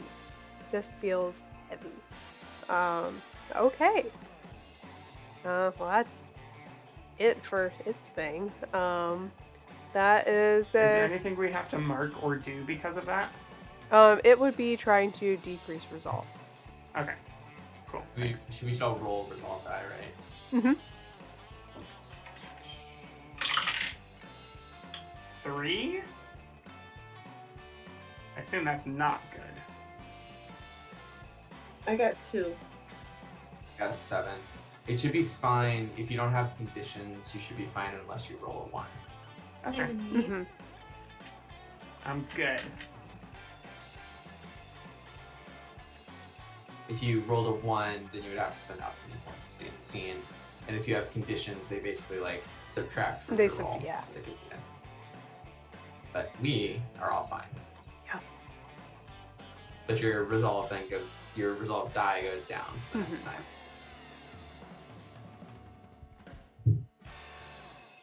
Okay. That would bring us to air then.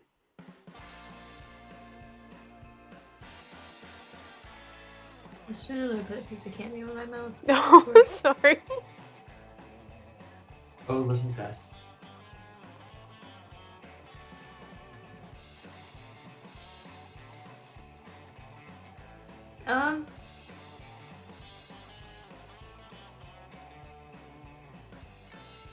So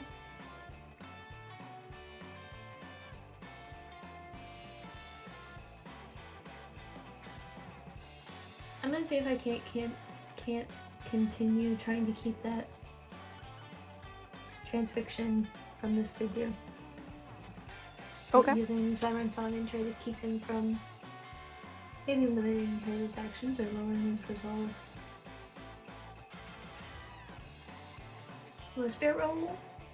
Yeah.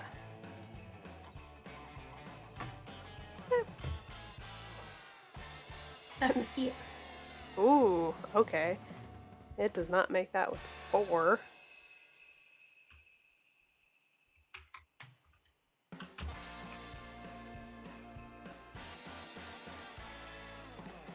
Yeah. Okay.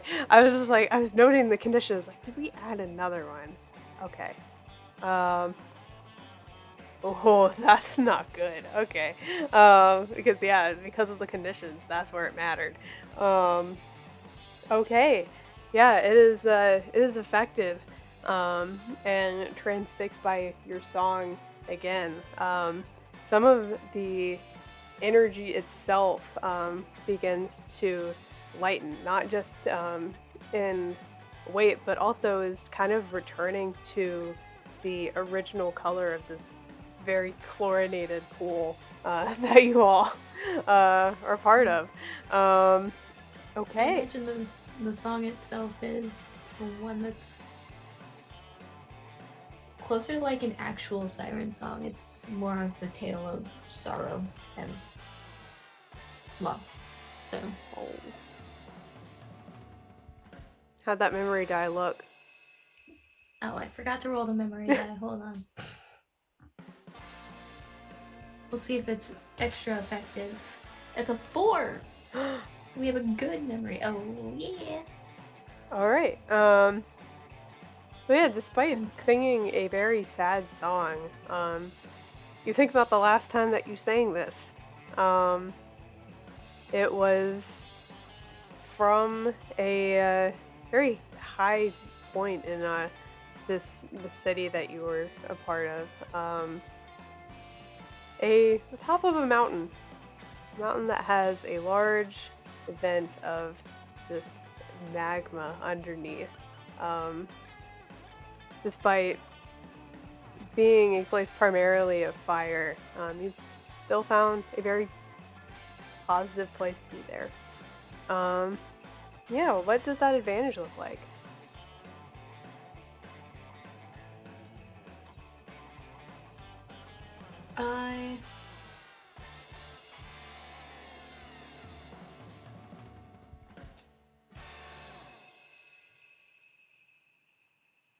The memory was an underwater volcano, you said?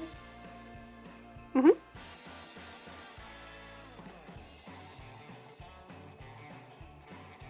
I like the idea of,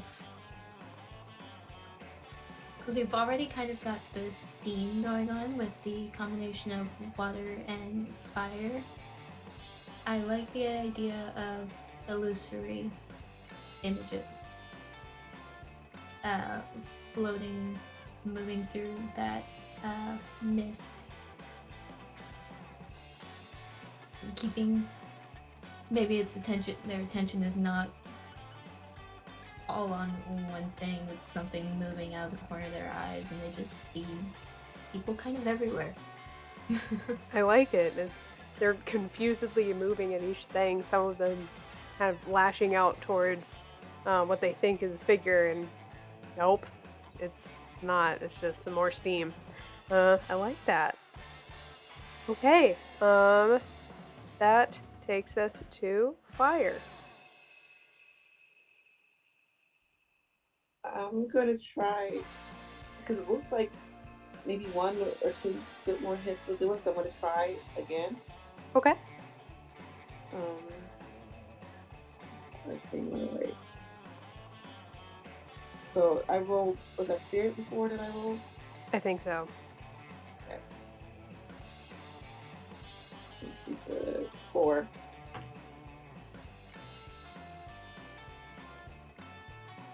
I really wish chat would give me some -2s. I just rolled a 5. Of course. I'm just not having. I think I'm still upset about the dark, the heavy feeling. Yeah, this is wont for fire to do to always travel upward and to rise. This is a very negative effect on your abilities, unfortunately. But you've definitely been able to tag team well with a couple of your members, though. Yeah. All right. And the roll is a 5. Hmm? The memory roll is 5. Okay, so you take it down 2d4. Okay. Alrighty. That takes us to Earth. Alright, how are the tentacles looking? Oh, really bad. Excellent. Love that. I would like to sort of maneuver myself away from where like the main action is going, and I'm going to once again try the sigil of adamantine stillness, and I want to tether the top of one tentacle to like the base of another and just make it super awkward for either of them to do anything. Okay. We're gonna pose body. Alright.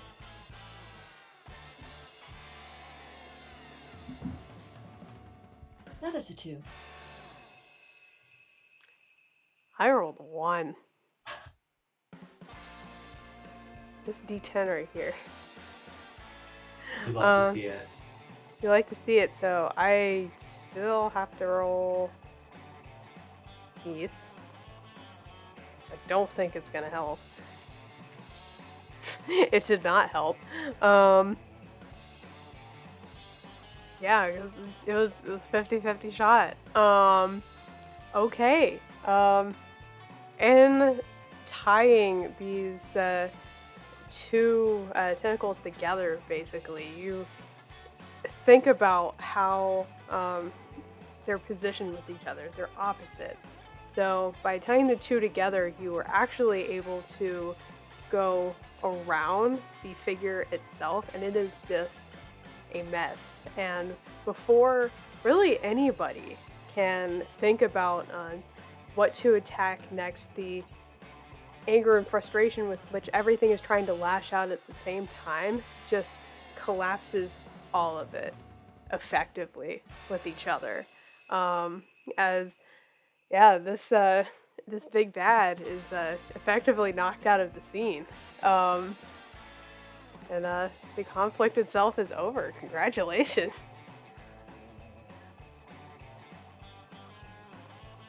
Yay! Big win.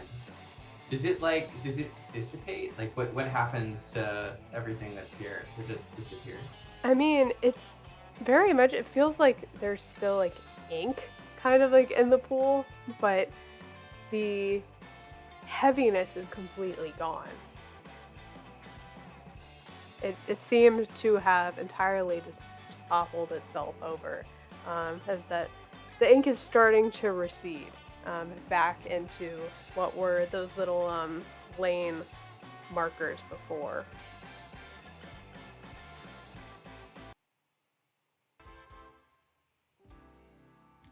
The Mistress of Earth is gonna hang back where she is and see if everybody else wants to question Skilla some more. Didn't go so well for me last time, really. But I suppose I'll come up to the water, and I think that like this isn't really a mechanical thing, but I think that obviously Ashley is like a good swimmer on the team and everything, but I think that like swimming is like freakishly easy to her as the Mistress of Water, so she's just like very casually floating in the water, and says cautiously, "Thanks for the help."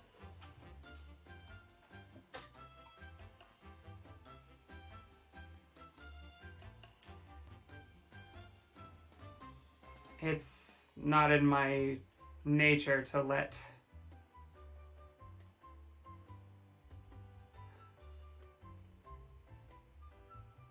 yeah, fuck it, I'm a bitch. It's not in my nature to let the weak be bowled over by the strong.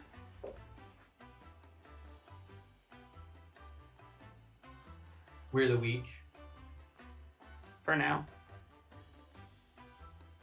I think she just like eye rolls like up to the skies, like, and she's done. She has nothing else to say to Skilla.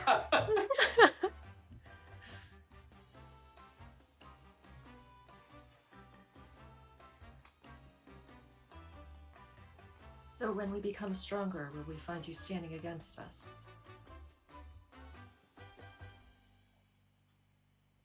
Finally, somebody asking the right questions. That depends entirely on what you decide to do with this newfound power.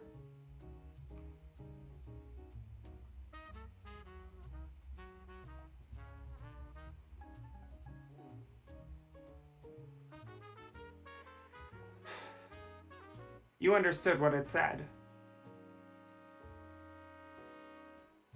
when it arrived from nowhere? Yes. This is one of the ones left in the wake of everything that happened in that city at the bottom of the sea.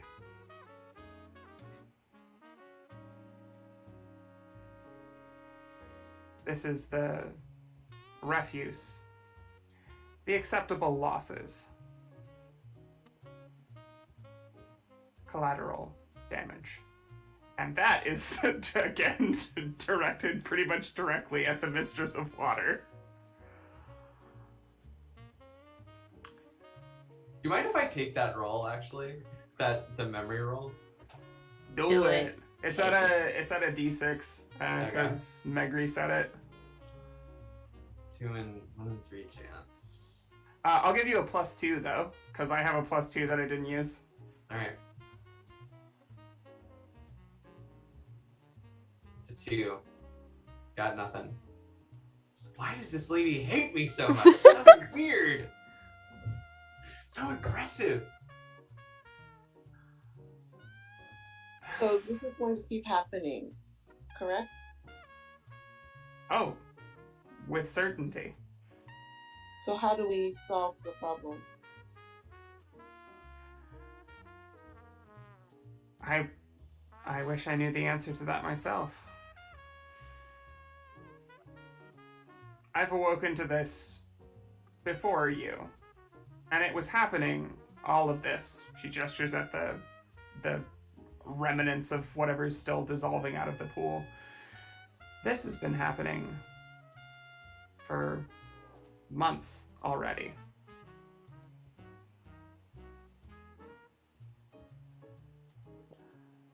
I'm only now starting to piece things together in full. So, and turns back to the Mistress of Earth, will I stand against you? That depends. Do you choose this time around to protect all on the way towards your goals? Or will we not let another city fall to the bottom of the sea?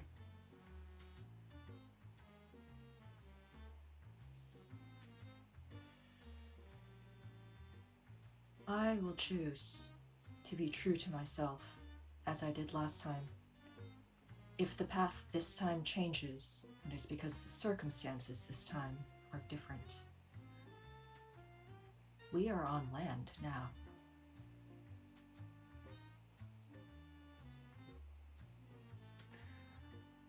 The earth can swallow up a soul as surely as the ocean.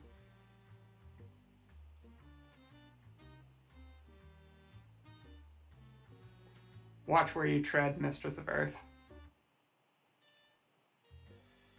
I wouldn't want to see you tumble beneath. And Sylla's gonna move to go unless anybody stops her. Lenora's gonna try to ask her what she remembers.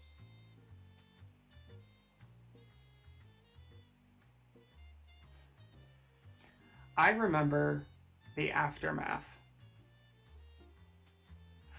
And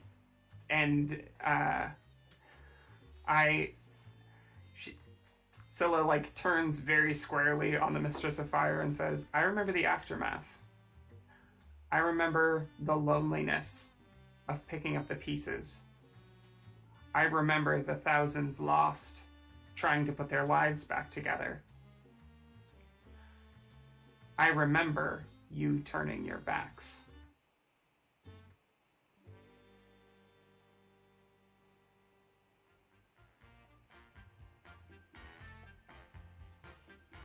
I can't remember any of that right now. And I'm sure if you did, you would give the same excuses. And now I'm really gonna go. For real this time. For real. We haven't turned our back yet, Scylla.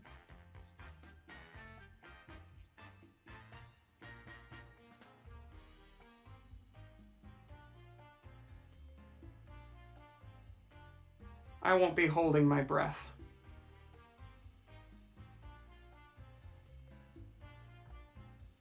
And I'm around the corner and I'm gone. No more Oh my God. No more. one-liners. was that an air pun? It was. There's like, so the Mistress of Water, like you see her fists ball, and she's like, it was an air pun. Dash cut to credits.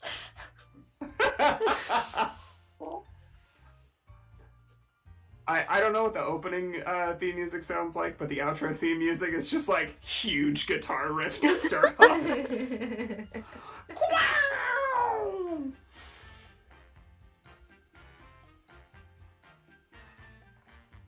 After credit scene of Ashley transformed talking to Lenore and just having a moment of like, hey, do you remember that sparring thing? Like, wow, it's almost like we never mind though.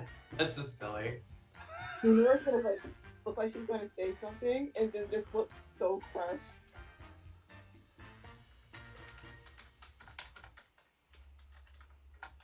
Well, with the darkness vanquished for the time being, is there anything else you all would like to do?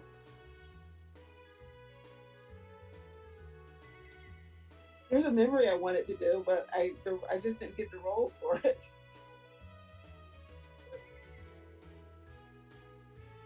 So, Literally all I wanted to do was joke about like, haha, I guess we flirted in our past lives. Things sure do change, don't they? Well, isn't that so weird? It's not like we would ever do that. well, if there is no other interactions to be had, or no revelations to pursue, then I guess we will access these memories and whatever other mysteries that could be happening forward next time on Alchemistresses. Yeah, I think that would be a perfect place to end our adventure for the night. Thank you all for sticking with me so late. I was enjoying the RP that you all were doing so much that I was just like, I don't want to interrupt a bit. I'll just keep going with it. But yeah, thank you all so much for joining me for this Coven game. This was really, really fun. I cannot wait to see if I get to play more of this because, oh my gosh, this was the best. But yeah, thank you for joining TPK Roleplay, like I have said like 3 times in 3 different ways. I have been Sir Heckalot, your GM, you know. You can find me on all of the social medias at Sir Heckalot, including Itch, Twitch, all of the places. In terms of where you can see me next, go ahead and check the TPK schedule. That's usually where I'm at. Every other Tuesday and Thursday for our module week stuff. You can also find me on other things like Lost Caravan RPG for a bunch of like random Wednesday one-shots. The next one is going to be Corvid Court, and I'm so excited. I get to play a bird that does crime. It's gonna be great.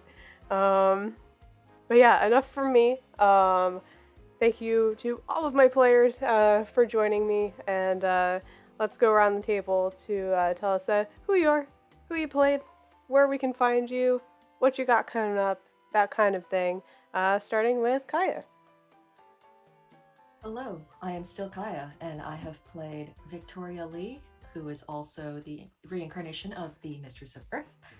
I am on, now that I've, unified my brand, I am on everywhere as @mirror_lock. I am not doing any other TPK roleplay streams for a little while, I think. However, I am going to be returning in, I want to say July 25th for the first installment of Nautilus, which is a little mini-series, a deep dive into city builders, world builders, and collaborative story games. So look forward to that. I am also in the middle of writing my own solo RPG, solo journaling RPG called Galatea. It is a story about being a perfect piece of artwork and the ways in which that can really go wrong. So, I am generally around. You can find me again at mirror_lock. And then over to Janie. Hi, I am Janie. I play Lenore Engel, the Mistress of Fire, the rare and radiant Lenore.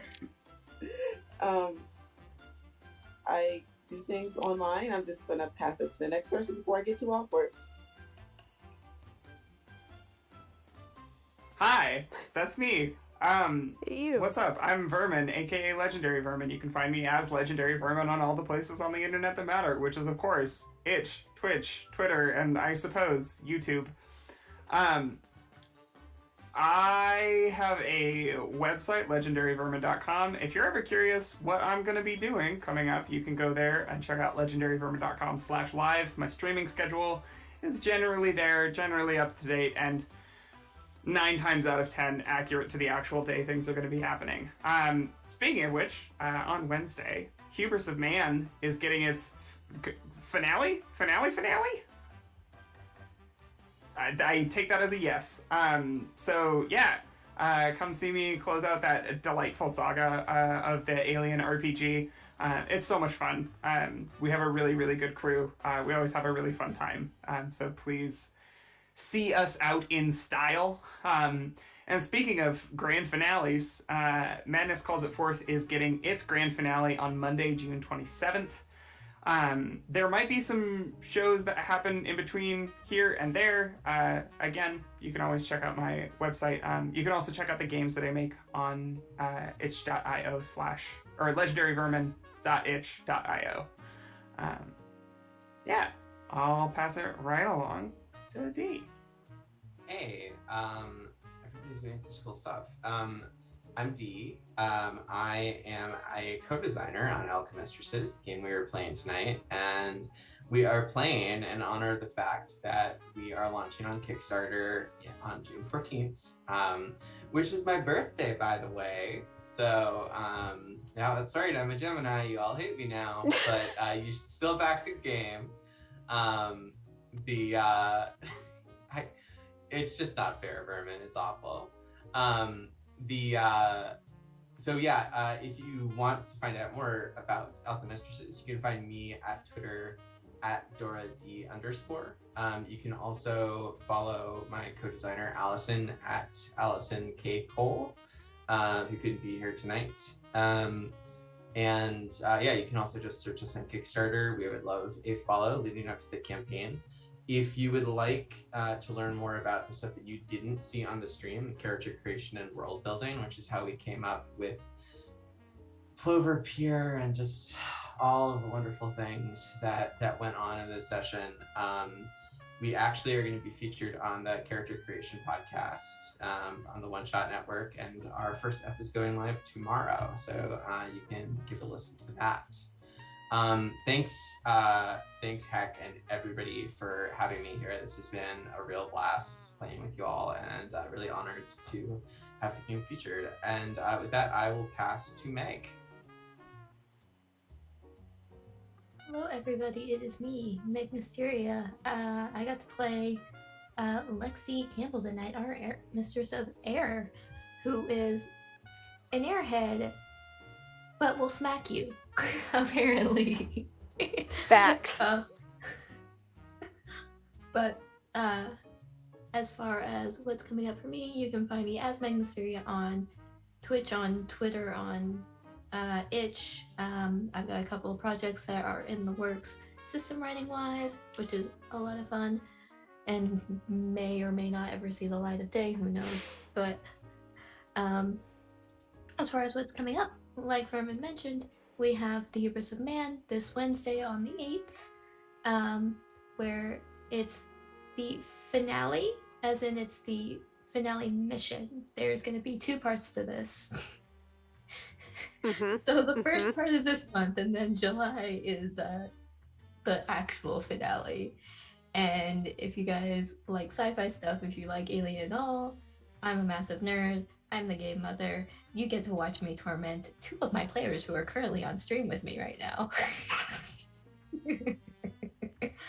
After that, on the 11th, we are starting our top shelf mini series, Death in Space, which is going to be a lot of fun. It's a very cosmic sci-fi horror system.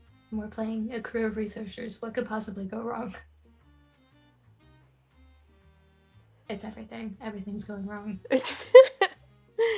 All right. Well, like was already mentioned, go support this Kickstarter because this is an amazing game. I can't wait to see it actually like be part of a book. It's going to look so pretty. This is art actually given from the actual source material, so this will be in the book. This amazing stuff. Look at it. Isn't it so cool?